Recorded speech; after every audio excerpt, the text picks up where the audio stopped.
Welcome to Yogiram podcast. आज का podcast थोड़ा डिफरेंट होने वाला है। Today we have Sachin Bhatia ji, firefighter, fire consultant. He has started his training under his father from 2001. Installed fire and safety system in many school, hospital, five-star hotel, group housing and many factories. So very warm welcome Sachin sir. आपका Yogiram podcast में बहुत बहुत स्वागत है and thanks for your time also. Very good morning sir, जय Hind. And आज हम कोशिश करेंगे कि आपके पॉडकास्ट के थ्रू हम अपनी दिल्ली और हम अपने इंडिया तक को जिन जो लोग ये पॉडकास्ट को सुने उनको सेफ्टी मेजर्स मिले sir. Great, sir. Great, sir.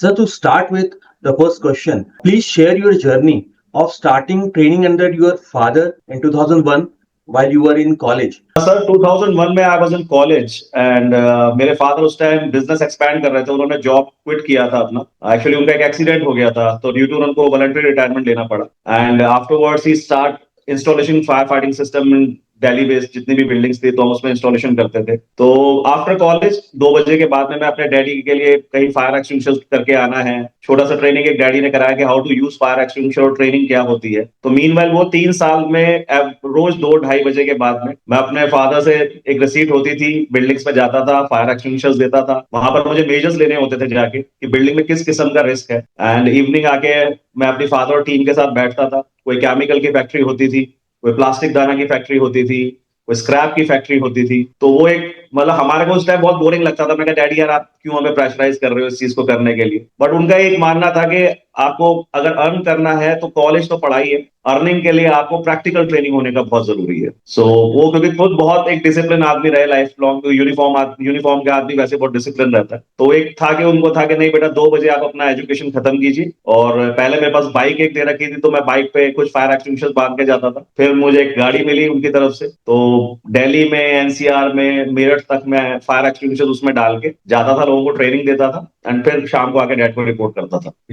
Great. Sir, moving to the next question and the important one, what are some challenges you face while installing fire and safety system in school, hospital या other establishment जो होते हैं? Sir ये आपने बहुत अच्छा question raise किया हमारे साथ में।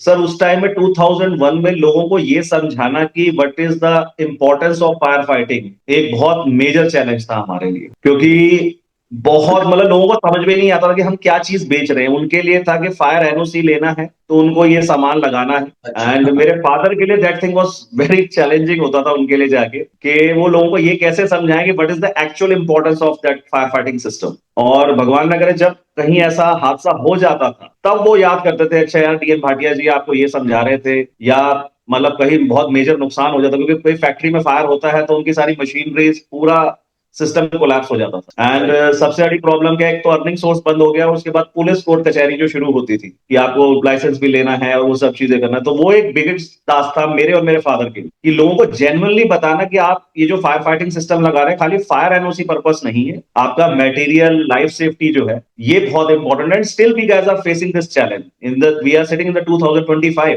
बट स्टिल अभी भी मेरे लिए एक बहुत बड़ा चैलेंज है कि लोगों को ये समझाना कि जो हम फायर फाइटिंग सिस्टम आपके यहाँ इंस्टॉल कर रहे हैं उसको चलाना कैसे है और at the time of emergency आपको करना क्या है। वो स्टिल अभी तक वो हम चैलेंज फेस कर रहे हैं सर यहाँ पे। Okay. So taking the next question about the basic fire safety course that you have also taken from the Delhi Institute. So how that shaped you in your career? क्या क्या उससे ease हुई, क्या क्या और technicality और अच्छे से पता चली?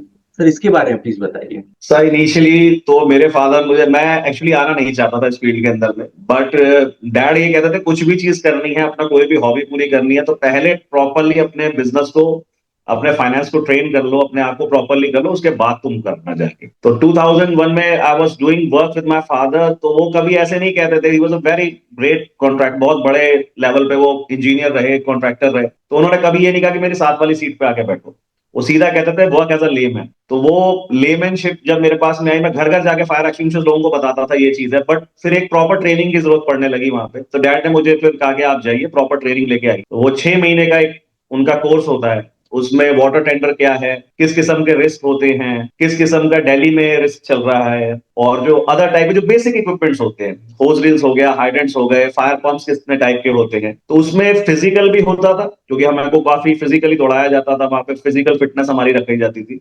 और उसके साथ साथ जितना बेसिक प्रोग्राम है कि at the time of emergency आपने कैसे इवैक्यूएशन देना है, विद इक्विपमेंट्स विदाउट इक्विपमेंट्स कैसे आपने डील करना है। अच्छा, सबसे अच्छी बात थी उस टाइम जो हमारे कोच थे वहां पे, वो जो हमारे लैंग्वेज पे बहुत काम करते थे कि लैंग्वेज वो यूज करें जो एक आम आदमी तक पहुंचाई जा सके। राइट। वो चीजें वहां से उस कॉलेज उस बेसिक कोर्स में मुझे सीखने को मिला कि जो मैं कह रहा हूं और जो सामने वाले का दिमाग समझ रहा है वो दो अलग चीजें हैं। तो मुझे उसी भाषा का इस्तेमाल करना है जिससे मेरी बात उनको कन्वे हो जाए। तो वो एक ग्रेट लर्निंग रही मेरे लिए उस टाइम पर। और उसी के बेस पर फिर आगे मैंने अपनी कंपनी ऑन करी और फिर जाके मैंने दिल्ली को सर्व करना शुरू किया sir. Great, great, great. Moving to the next step, in 2023, you have also got an approved course आपने जो किया fire technology and industrial safety management के लिए। सो उससे सर और क्या एडअप हुआ और वो और कहाँ पे ईज हुआ? सर ऐसा है, देखिए आफ्टर कोविड जो था, एक्चुअली क्या है, मैं बहुत ज्यादा कुंडली इंडस्ट्रियल एरिया है और बवाना इंडस्ट्रियल एरिया है और ओखला इंडस्ट्रियल एरिया, मैं इनको सर्व कर रहा था। और वहां पर जाने के बाद, क्योंकि कोविड के बाद बहुत सिनेरियो चेंज हो चुका था, अब फायर फाइटर्स खाली फायर नहीं, हम लोग फायर फाइट नहीं कर रहे थे, हम अदर और इमरजेंसीज के लिए भी तैयार होना चाहते थे। दूसरा, क्योंकि मैं वो कोर्स को गवर्नमेंट का कोर्स था, तो एक गवर्नमेंट हमें वहां पे एलिजिबिलिटी भी मिल जाती है। तो एक्चुअली क्या है, ऑन जॉब होने के बाद भी आपको ये कोर्स करना है। तो मेरे फादर ने मुझे बोला कि बेटा आप गवर्नमेंट की डिग्री लीजिए, क्योंकि एक तो ये एडवांस कोर्स था, उसमें हमें जितने क्रैश टेंडर्स होते हैं जो आपके एरोप्लेन की फाइट्स के लिए होते हैं, या शिप फायर फाइटिंग क्या होती है, या जो न्यू गैजेट्स हमारे मार्केट में आ गए हैं, क्योंकि मैंने पहला कोर्स किया था 2013 में, फिर मैंने किया 2023 में, तो वो 10 साल के बीच में एक मेजर चेंजेस आ गए। तो क्योंकि फायर फाइटिंग एक ऐसी चीज है, जितना आप अपने आप को रेगुलर ट्रेन करेंगे, रेगुलर आप नई चीजों के बारे में सीखेंगे, उतना ही ज्यादा बेस्ट सर्व कर सकते हैं। तो again then I did this training. और इस बार जो हमारे कोच थे, ही वाज अ, हम नेपाल सर उनको कहते थे, he was a great coach. और उन्होंने हमें जो मतलब रियल टाइम फायर फाइटिंग है, क्योंकि ऑलरेडी मैं कर रहा था और बच्चे यंग थे वहां पे, मैं रेगुलरली सर्व कर रहा था, तो उनकी और मेरी बहुत मीटिंग होती थी वहां पे। इवन आफ्टर क्लासेस मेरी 45 मिनट्स की क्लासेस होती थी टू टेल देम कि यार एक्चुअल मार्केट में सिनेरियो ये देखिए, बुकिश लैंग्वेज एक अलग चीज है, but real fire fighting on set पे होती है वहां, ऑन साइट पर क्या सिचुएशन है, मुझे कैसे डील करना है, या मैं किस मार्केट को डील कर रहा हूं। तो हमारा 240 बच्चों का हम लोगों का ग्रुप था वहां पे। तो हमारे एक नेपाल सर होते थे, Delhi college of fire engineering का है यहाँ पे द्वारका में, तो फिर पहले उनकी क्लासेस होती थी, एंड आफ्टरवर्ड्स जब वो फिनिश कर लेते थे तो फिर 45 मिनट्स वो मेरी क्लासेस करवाते थे वहां पे, क्योंकि मैं रियल मार्केट को सर्व कर रहा था। तो एक बहुत अच्छा एजुकेशन का आपस में आदान प्रदान होता था हमारा वहां पर। And that was a great learning for me and my colleagues. उनमें से बहुत सारे बच्चों को हमने पीवीआर में जॉब दिलवाया वहां पर, और मैं पीवीआर उनको लेकर जाता था, रियल टाइम ट्रेनिंग देता था कि हमारे फायर पंप्स क्या हैं, इमरजेंसी में इवैक्यूएशन कैसे देना है, हमारे फायर के ड्रिल्स क्या हैं, हमारे फायर के गियर्स क्या हैं। क्योंकि 10 साल के अंदर में कोविड के बाद it was really a challenge to serve people and to make them safe. ये बहुत एक बड़ा चैलेंज था मेरे लिए। कोविड में आपको पता है सिनेरियो क्या था, तो वहां पर उन्होंने थोड़ा सा एडवांस किया उस वर्जन में। Great, great, great. Sir, talking more about firefighting training, being a firefighting training expert, क्या-क्या differences होते हैं that you have noticed in fire safety awareness across, जब मैं बोलूं अलग अलग सेक्टर की बात करूं, स्कूल्स की बात करूं, होटल्स की बात करूं, या इंडस्ट्री की बात करूं मैं? सर देखिए, अभी जैसा आजकल तो सर अब मीडिया है, आप लोग हैं, आप लोगों की वजह से बहुत ज्यादा हम लोग सेफ्टी लोगों तक पहुंचा पा रहे हैं। लेकिन जिस टाइम अभी ये हम सब शुरू कर रहे थे, तो हमारे लिए बहुत मुश्किल था लोगों को ये बताना कि what is the importance of fire fighting and life safety. ठीक है ना? तो ये चीज मेरे लिए बहुत एक चैलेंजिंग थी, क्योंकि अभी पीछे मैं एक रेस्टोरेंट में काम कर रहा था, एंड ऑल ऑफ सडन वो बच्चा सा होगा 19-20 साल का, वो सूप का ड्रम लेकर आ रहा, और वो फिसला और वो सूप सारा गरम गरम उस पर गिर गया। Oh my God. एंड क्योंकि मैं वर्क कर रहा था वहां पर, तो एवरीबडी वाज टॉकिंग, यार हम क्या करते हैं, हम एम्बुलेंस बुला लेते हैं, या हम ये कर लेते हैं। और वो दैट गाय, वो बहुत तड़प रहा था बच्चा वहां। तो इमीडिएटली जो मेरी ट्रेनिंग का पार्ट था, मैंने इमीडिएटली उस बच्चे को उठाया, मैं वॉशरूम में लेके गया, मैंने पूरा पानी उसके ऊपर खोला, उसको टॉवल में मैंने लपेटा। एक हमारे को बेसिक ट्रेनिंग में सिखाया जाता है कि अगर कोई चीज आपके पास अवेलेबल ना हो, तो कोलगेट पेस्ट या कोई भी ऐसा पेस्ट है, क्योंकि वो उसमें पेपरमेंट होता है, मैंने उस बच्चे पे लगाया, इमीडिएट मैं अपनी गाड़ी में लेके उसको हॉस्पिटल तक पहुंचा। सो ये चीज मैं पर्सनली चाहूंगा कि मैं मोर देन 2000 से ज्यादा बिल्डिंग्स को सर्व कर चुका हूं सर। हम लोग इस चीज को इतना लाइटली क्यों लेते हैं कि कोई बंदा इमरजेंसी में है और हम सोचे या हम टाइम ले इन चीजों के लिए। तो वो जो एक सेफ्टी का जो लोगों तक पहुंचने की चीज है, मैं ये चाहूंगा ये पहुंचे लोगों तक, कि आपके बिल्डिंग में फायर हो जाता है या आपकी शॉप में फायर हो जाता है, उस वक्त जो इंसान फंसा हुआ है उसकी सिचुएशन को आप समझिए। कार्बन मोनोऑक्साइड है, वो सांस नहीं ले पा रहा, उसका जूता चिपक रहा है जमीन के साथ में, आंखों से पानी आ रहा है, दिखना बंद हो जाता है रास्ता। So it's a very challenging thing to make people understand कि आप प्लीज अंडरस्टैंड कीजिए कि इमरजेंसी इन्विटेशन नहीं देके आएगी आपको, और जिस वक्त आपके पास में आएगी आप शायद तैयार नहीं होंगे उससे डील करने। ये एक बहुत बड़ा चैलेंज मेरे साथ में चल रहा है अभी भी, और मैं चाहूंगा मैं आप लोगों के माध्यम से इस बात को दिल्ली एनसीआर और जो भी आपके लिसनर्स हैं वो इस बात को सुने और थोड़ा सा अमल करें सर प्लीज, क्योंकि आपकी देखिए फैमिली है, आपका जो वर्क स्टेशन है वहां आपकी मशीनरीज है, रॉ मटेरियल है, आपके पास में रेडी मटेरियल है, आपके लेबर्स है, एम्प्लॉयज है। एक बार हादसा होने के बाद कुछ नहीं बचता सर, एक बार हादसा होने के बाद आप रिवर्स गियर नहीं मार सकते वहां। Definitely. Sir, moving to about your father Devki Nandan Bhatia ji, sir के बारे में थोड़ा सा पूछना चाहूंगा। How did your father's career in Delhi fire service influence your decision to enter into this field? Sir देखिए एक्चुअली क्या है, मेरा बर्थ ही फायर स्टेशन पे हुआ है। मैं कनॉट प्लेस जो आज हमारा हेडक्वार्टर बना हुआ है वहां पे मेरा बर्थ हुआ है, एंड आफ्टरवर्ड मेरे फादर चाणक्यपुरी फायर स्टेशन में आ गए थे। तो मैं बचपन में खेलता था वाटर टेंडर में, रेस्क्यू टेंडर्स होते थे, हम उसमें खेलते रहते थे सारा दिन। और मैं देखता था कभी फॉरनर्स आ रहे हैं वहां पे लर्न करने के लिए, तो हमारे लिए वो खेल जैसा था कि एलपीजी में फायर करके बुझा रहे हैं हमारे पास। हम देखते थे यार बड़ा हीरोटिक चीज दिखती थी। साइमन स्नॉर्केल होता है, एक लैडर वाली गाड़ी होती है, तो मेरे फादर उस पर चढ़ के फायर फाइट करते थे। तो दैट थिंग वाज लाइक, हम बच्चे थे तो मेरे लिए एक बड़ा एंटरटेनमेंट सा लगता। लेकिन जैसे जैसे फिर हम बड़े होते गए और जैसे जैसे मैं इस फील्ड को टच करता गया, फिर मतलब मेरे फादर ने समझाया कि कितनी रिस्पॉन्सिबिलिटी है। खाली पैसा नहीं है, पैसा तो मिल ही जाएगा, लेकिन अगर आपकी वजह से कुछ लोग बच जाते हैं या लाइफ सेफ्टी हो जाती है तो ये चीज कितनी इंपॉर्टेंट है। क्योंकि 84 के दंगे थे मेरे ख्याल से उस टाइम में, और मेरे father Connaught place fire station में थे। तो अब एक तो क्या है कि बहुत ज्यादा लड़ाई मारधाड़ चल रही थी, लोगों को मारा जा रहा था, और हमारे फादर अपने रेस्क्यू टेंडर में बहुत सारे जितने भी हमारे सिख जवान थे उनको भर के फायर स्टेशन में लाते थे, और शिविर लगाया जाता था वहां बकायदा उनको बचाने के लिए। उनको मतलब उस टाइम ऐसा था कि सब दुकानें वगैरह बंद हो गई थी, तो मेरे छोटे ब्रदर पैदा हुए थे उस टाइम, तो वो पाउडर वाले दूध की चाय बना बना के they were trying to help those people.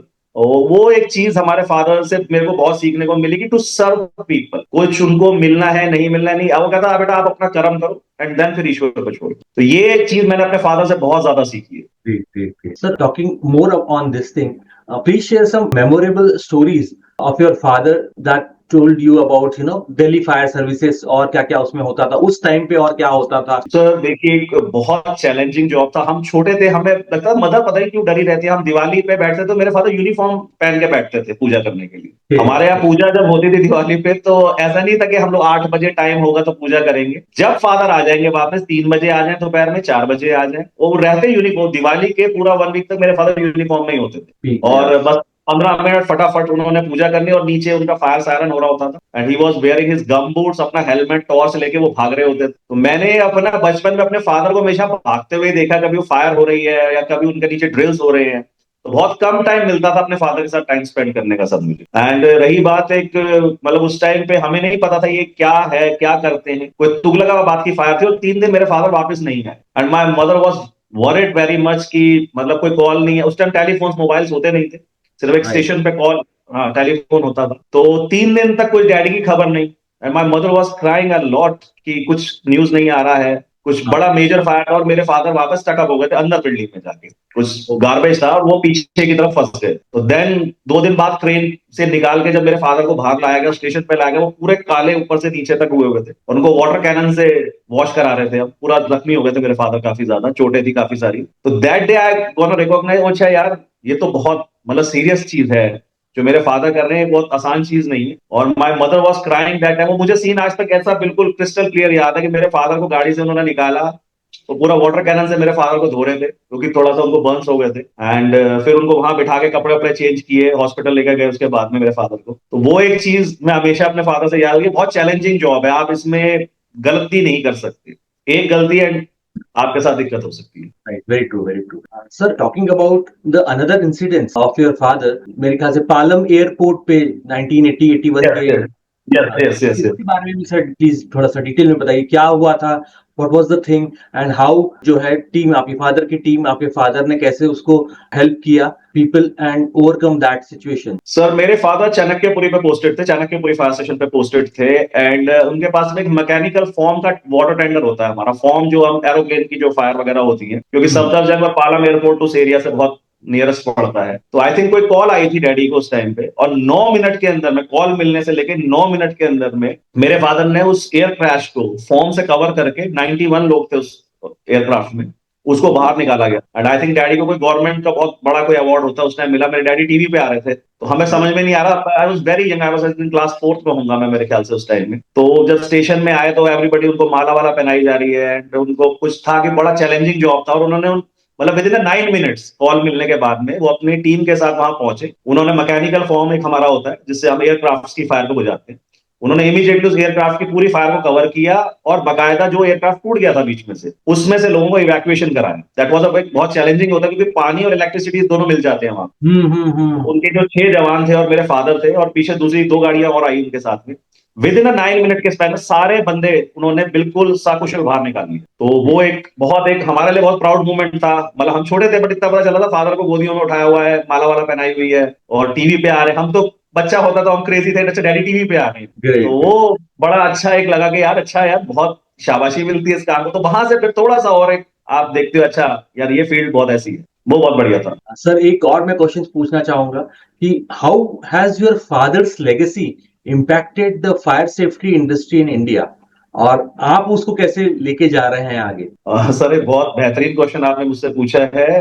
Sir मेरे फादर ने टेक्निकली बहुत साउंड आदमी, उनको ये इंजीनियरिंग की बुक्स वो ऐसे पढ़ते थे जैसे कोई कॉमिक्स पढ़ता है ना अपना इंटरेस्ट में। तो वो जो टाइम था जब मेरे फादर वर्क कर रहे थे तब इस टाइम द्वारका में ग्रुप हाउसिंग, रोहिणी में ग्रुप हाउसिंग वगैरह बहुत ज्यादा बन रही थी। बढ़िया, हाँ। एंड क्योंकि क्या था कि बहुत महंगा पड़ता था फायर फाइटिंग सिस्टम उस टाइम, तो मेरे फादर ने कुछ एप्लीकेशंस लगा के उसमें से कुछ सिस्टम को हटवाया गया जो कि नेसेसरी नहीं था। हमारा एक नेशनल बिल्डिंग कोड होता है उसमें रिंग मेन वगैरह लगाते थे उस टाइम हम हर ग्रुप हाउसिंग में। तो मेरे फादर क्योंकि बहुत नोन थे उस टाइम पर और लोग बहुत आते थे सलाह लेने, कंसल्टेंसी के लिए आते थे ऑफिस में। इवन मेरे फादर ने पीएम हाउस, पीएम ऑफिस तक में काम किया हुआ है, जामिया मिलिया यूनिवर्सिटी। अब अगर आप इतने सेंसिटिव एरिया में काम कर रहे हैं जितना हाई सिक्योरिटी जोन है तो आपको टेक्निकली साउंड होना पड़े। तो he was a wonderful engineer. और उन्होंने उस टाइम रिक्वेस्ट करके, हमारे चीफ फायर ऑफिसर होते थे, उनसे मतलब कोशिश करवा के कि आप ये जो फालतू का सिस्टम है हटाइए क्योंकि इससे इकोनॉमिकल हो जाएगा फायर फाइटिंग सिस्टम और लोगों की जरूरत तक पहुंच पाए। तो क्योंकि ऐसा है ना कि आप पैसा उतना है नहीं लेकिन फायर सेफ्टी चाहिए। तो जो सिस्टम उस टाइम में 20 या 25 लाख रुपए का बनता था, मेरे फादर के एफर्ट से वो 7 या 8 लाख रुपए में बनने लगे। अब आप एक ग्रुप हाउसिंग में जाते हैं तो किसी में 300 फ्लैट है या 400 फ्लैट है, मोर देन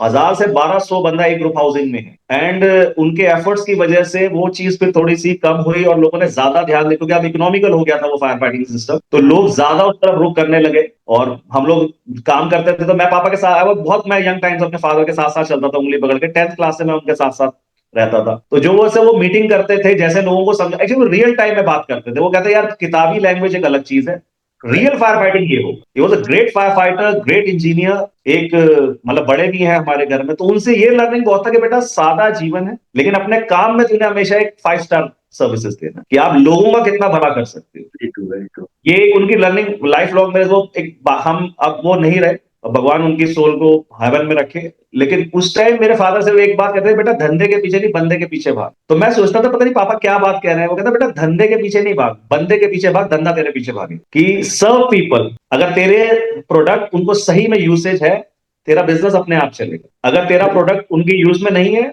वो नहीं चलेगा। तो ये उनकी लर्निंग लाइफ लॉन्ग मेरे साथ में रही। Sir moving to the next question, and थोड़ा सा ये लोगों को थोड़ा सा अनइजी भी कर सकता है। मेजर जो फायर इंसिडेंट्स हुए हैं, मेजर दिल्ली एनसीआर रीजन की जब बात करूं, सो मेरे ख्याल से एक बेबी केयर सेंटर में विवेक विहार का जो था, मेजर फायर तो क्या हुआ था, और आपके एनालिसिस के थ्रू, आपकी टीम के एनालिसिस क्या था कि कैसे इसको कम किया जा सकता था, बचा जा सकता था? सर इसके बारे में सर प्लीज डिटेल में बताइए। सर देखिए, विवेक विहार में जो फायर हुआ था वो एक चाइल्ड केयर सेंटर था। तो उन सज्जन ने क्या किया हुआ था, बिल्डिंग के नीचे ऑक्सीजन फिलिंग का प्लांट बना रखा। ऑक्सीजन सिलेंडर जो भरते हैं, हाँ हाँ, वो उनकी बिल्डिंग के नीचे 20 या 25 बड़े वाले ऑक्सीजन सिलेंडर पड़े हुए थे। और वो भाई साहब उनको वहां भरते भी थे और कोई भी फायर फाइटिंग सिस्टम नहीं था उस बिल्डिंग में, जबकि वो रेजिडेंशियल में चला रहे थे, which is not allowed as per हमारे नॉर्म्स में। अलाउड नहीं है रेजिडेंशियल में इस किस्म का बेबी केयर सेंटर चला। Okay okay okay. एक सिंगल फायर एक्सटिंग्विशर उनके पास में नहीं था, कोई फायर अलार्म नहीं था, कोई फायर एस्केप रूट नहीं था। हमारे इसमें होता है फायर इमरजेंसी का एस्केप अलग बनाया था। और जितना भी स्टाफ था कोई ट्रेनिंग नहीं था, उनको कुछ नहीं था। अभी तक ये क्लियर नहीं हो पाया हम लोगों को किस वजह से फायर हुआ, लेकिन जिस भी वजह से फायर हुआ क्या, वो ऑक्सीजन सिलेंडर ब्लास्ट होने शुरू हो। अरे बाप रे। एंड जी वो बहुत मतलब एक बहुत दर्दनाक मंजर था। जो भी फायर फाइटर उसको देखता था, मतलब हम लोग उस रात, हम लोगों ने रोटी मेरे से तो नहीं खाई गई उस रात। तो जब मैंने वो मंजर वो वीडियोस बार बार घूम रहे थे, उसमें से 12 बच्चे थे जिसमें से 7 को बचाया नहीं जा सका। एंड मैं हैट्स ऑफ हूं, I am really thankful to Delhi fire service. अपनी मतलब देखिए सर, एक तरफ बॉम्ब की तरह सिलेंडर फट रहे हैं और वो जवान हमारे अंदर घुसे उनको बचाने के लिए, कोई राइट। पीछे का रास्ता निकाल रहे हैं, सारी चीजें कर रहे हैं। हमारे दिल्ली फायर सर्विस के डायरेक्टर अतुल गर्ग जी हैं, अमेजिंग पर्सन है सर, बहुत करेजियस हैं, इतनी बड़ी टीम को मैनेज करते हैं। एंड वो ऑक्सीजन सिलेंडर का जो प्लांट था उसने ब्लास्ट करना शुरू कर दिया। अगर वो वहां नहीं होता और अगर जैसा फायर था उसको कवर किया जा सकता था, बच्चों को निकाला जा सकता, बट वो बैक टू बैक 25 सिलेंडर जो ब्लास्ट हुए वहां, उसके बाद उस बिल्डिंग में इवैक्यूएशन नहीं करा पाए हम। कोई भी फायर फाइटर अंदर घुसेगा कैसे? तभी घुसेगा ना जब वो ब्लास्ट बंद होंगे, तब वो कोशिश करेगा अंदर जाने की। तो उसके बाद उन पे भी मेजर एक्शन हुआ।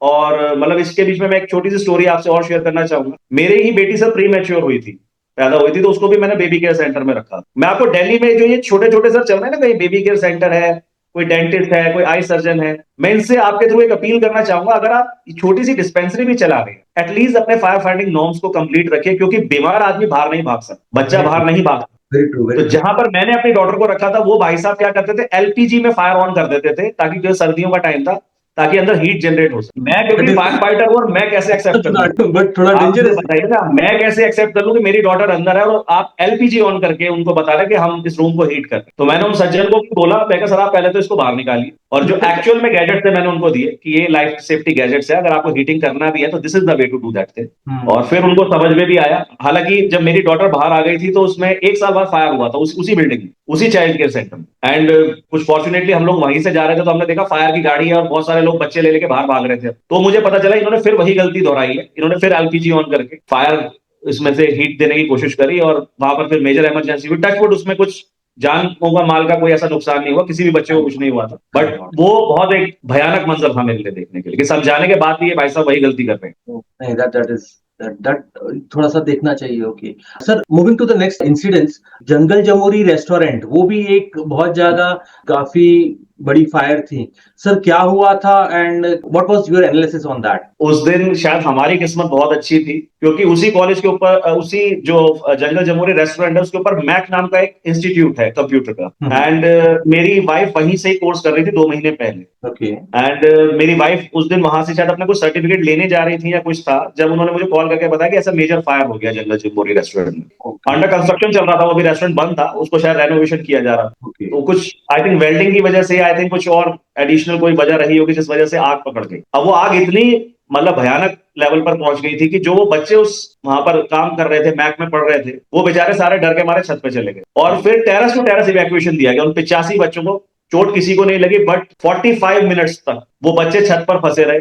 All thanks to Delhi fire service, हमारे वहां के असिस्टेंट डिविजनल ऑफिसर हैं, बहुत मौके पे वो 10 वाटर टेंडर लेके पहुंचे। आई थिंक पूरा दिन लग गया उस मंजर से निकालने के लिए बच्चों को बाहर वहां जाके, और बहुत टफ इवैक्यूएशन था। एक शायद उसमें सिख नौजवान था, उसने बहुत एक करेजियस तरीके से लड़कियों को उतार उतार के नीचे कर रहा था। आई थिंक उन्होंने अपनी पग का भी इस्तेमाल किया रस्सी बनाने के लिए उसको जाके, कि उनको नीचे उतार, मतलब एक टेरेस से दूसरी टेरेस पे उनको उतार रहे थे। नीचे से फायर फाइटर्स वाटर कैनन चला रहे थे, पूरे तरीके से कोशिश कर रहे थे। कुछ फायर फाइटर्स अंदर घुसने की भी कोशिश कर रहे, बस स्मोक इतना ज्यादा था कि वो लोग अंदर जा नहीं पा रहे। 10 water tender on the spot थे, लेकिन आप ये समझिए ना, छत पर बच्चे और नीचे पूरी स्टेयरकेस पे फायर, जाओगे कैसे बचाने? और पूरा ट्रैफिक जैम, लोग ट्रैफिक जैम की वजह से वाटर टेंडर बिल्डिंग के पास भी नहीं पहुंच पा रहे थे। ओहो। वो मतलब ऐसा होता है कि मैं आप भी लोगों की तरफ से लोगों को अपील करना चाहूंगा, अगर कहीं पे भी कोई फायर इंसिडेंट हो जाता है तो उसको एक रश बनाकर, उसको एक नाटक या मनोरंजन की तरह नहीं देखे, हेल्प करने की कोशिश कीजिए। मतलब बहुत बुरा लगता है आज की डेट में, हम लोग पढ़े लिखे होकर सिर्फ मोबाइल्स ऑन करके वीडियोस बना रहे होते हैं, पर कोई भी आदमी इतनी मदद नहीं करता कि आगे जाके 2 बच्चों को निकाल लेता। मैं उस दिन किस्मत ने साथ दिया, वो 85 बच्चे बाहर निकला है, वरना आप सोचिए कितने माँ बाप उस दिन रात को परेशान होते। That was the major. और अभी ये बहुत रिसेंटली है, मैं 2-3 महीने पुरानी बात कर रहा हूँ, मैं ज्यादा पुरानी बात नहीं कर रहा। जंगल जम्बोरी अभी 2-3 महीने पुरानी फायर हुई है। And all thanks to Delhi fire service, जिस करेज से उन्होंने वहां से बच्चों को निकाला है सर, लेडर्स लगा के, और जिस करेज से उन्होंने बाकी बिल्डिंगों को भी बचा, क्योंकि उस बिल्डिंग में तो फायर हो ही चुका था, उससे फायर जो और बिल्डिंग्स की तरफ भी बढ़ रहा था। तो मोर देन 60 फायर फाइटर्स, 10 से ज्यादा फायर टेंडर्स हमारे वहां पर थे। एंड बैक टू बैक, क्योंकि बहुत जल्दी वाटर टैंक 5,000 लीटर का हमारा वाटर टैंकर होता है, बहुत जल्दी खाली होता है, उसको जाना भरना और फिर दोबारा से फायर फाइट शुरू करना, बहुत एक और इतने ट्रैफिक जैम में उस काम को करना। और आप ये सोचिए कि अगर आप बिल्डिंग में फंसे में धुआं आ रहा है, सांस नहीं ले पा रहे हैं आप, और इतने रश के बीच में उस फायर फाइटिंग को करना, it's was a very challenging job. So I am really thankful Delhi fire service के लिए कि उन्होंने उस हादसे को वहीं रोक दिया, बढ़ने नहीं दिया, नहीं तो उससे ज्यादा नुकसान हो सकता। जी सर। सर मैं और जो आगे की जो इंसिडेंट्स है मैं उनके बारे में पूछना चाहूंगा। जो मुंडका और जो ये उपहार का जो हुआ था या जो मुखर्जी नगर में जो हुआ था, सर इनके बारे में भी थोड़ा थोड़ा आप प्लीज प्लीज बताइए क्या क्या था। व्हाट स्टेप्स आगे भी अपने को करना चाहिए जिससे कि प्रिवेंशन हो या ईज हो, कि ऐसी चीजें ना हो, और जब ऐसी चीजें इन केस होती हैं तो फिर वो जल्दी उसमें प्रिवेंशन हो या जल्दी उसमें रिकवर हो सके, या ऐसी चीजें नहीं हो तो सबसे ज्यादा अच्छा है मेरे ख्याल से तो। देखिए सर, अब इसमें आपने जैसे मुखर्जी नगर फायर का नाम लिया, उपहार एक बहुत पुराना केस हो गया, बट वो हमारी एक बहुत बड़ी केस स्टडी है। ओके। उपहार मतलब मेरे को कॉलेज में पढ़ाया गया कि उपहार केस में हुआ क्या। उपहार में उस दिन दूसरी बार फायर हुआ था, पहली बार फायर नहीं हुआ था। उपहार में जो 4 बजे फायर हुआ, वो उसी दिन में दूसरी बार फायर हुआ। ओके। बहुत कम लोगों को ये जानकारी है कि सुबह 7 बजे पहला फायर हो चुका था, उसी जो वहां पे उनका एक इलेक्ट्रॉनिक का वो था, तो उसमें पहली बार फायर हो चुका, उनका ट्रांसफॉर्मर था।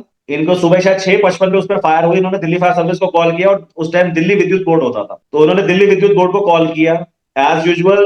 क्योंकि हमारे यहाँ मैंने आपको बोला ना, एक लो हाउस कीपिंग होता है, आप हाउस मेंटेनेंस, वो लोग आए, उन्होंने काम किया, लेकिन एक बिल्कुल लेमैन स्टैंडर्ड, ये चीज ऑफिशियल भी है, अगर आप रिपोर्ट्स पढ़ेंगे तो अगर वो उस टाइम प्रॉपरली उसको रिपेयर करते, अगर वो जो भी उनका ट्रांसफॉर्मर था वो ऑयल बेस्ड ट्रांसफॉर्मर था, उसमें से कुछ शायद नट निकल गया था जिससे ऑयल लीक कर रहा था, तो उन्होंने थोड़ा सा जैसे खाना पूर्ति करते हैं कि हाँ अभी कर लेते हैं, अभी चालू कर दो, क्योंकि मूवी के उनके शोज शुरू हो गए थे, तो वो नहीं चाहते थे कि यार आगे उनका कुछ हो, तो वो एक बेसिक रिपेयर करके चले गए वहां पे, क्योंकि ये पहला कॉल उनको सुबह ही मिल चुका था 6 बजे। एंड क्योंकि उनकी पार्किंग बहुत ही एक जो हमारे नेशनल बिल्डिंग कोड है कि पार्किंग आपकी ऐसी होनी चाहिए, पार्किंग में स्प्रिंकलर होना चाहिए या स्मोक डिटेक्शन होना चाहिए आपका, या आपके फायर होजेस प्रॉपर्ली काम करने चाहिए, फायर आपके जो पंप्स है प्रॉपर्ली काम करने चाहिए, वो वहां पे कुछ भी नहीं। इवन वहां पर कुछ शॉप थी जो अनऑथराइज शॉप थी, जिनमें मटेरियल था काफी सारा। तो जिस वक्त उपहार का ये सब वहां पे बॉर्डर मूवी चल रही थी, बहुत नोन है, अगर आप यूट्यूब करेंगे तो आपको बहुत सारे वीडियोस मिल जाएंगे, बहुत मूवीज बन चुकी है इस चीज पर, हमारे लिए फायर फाइटर्स के लिए बहुत बड़ी केस स्टडी है।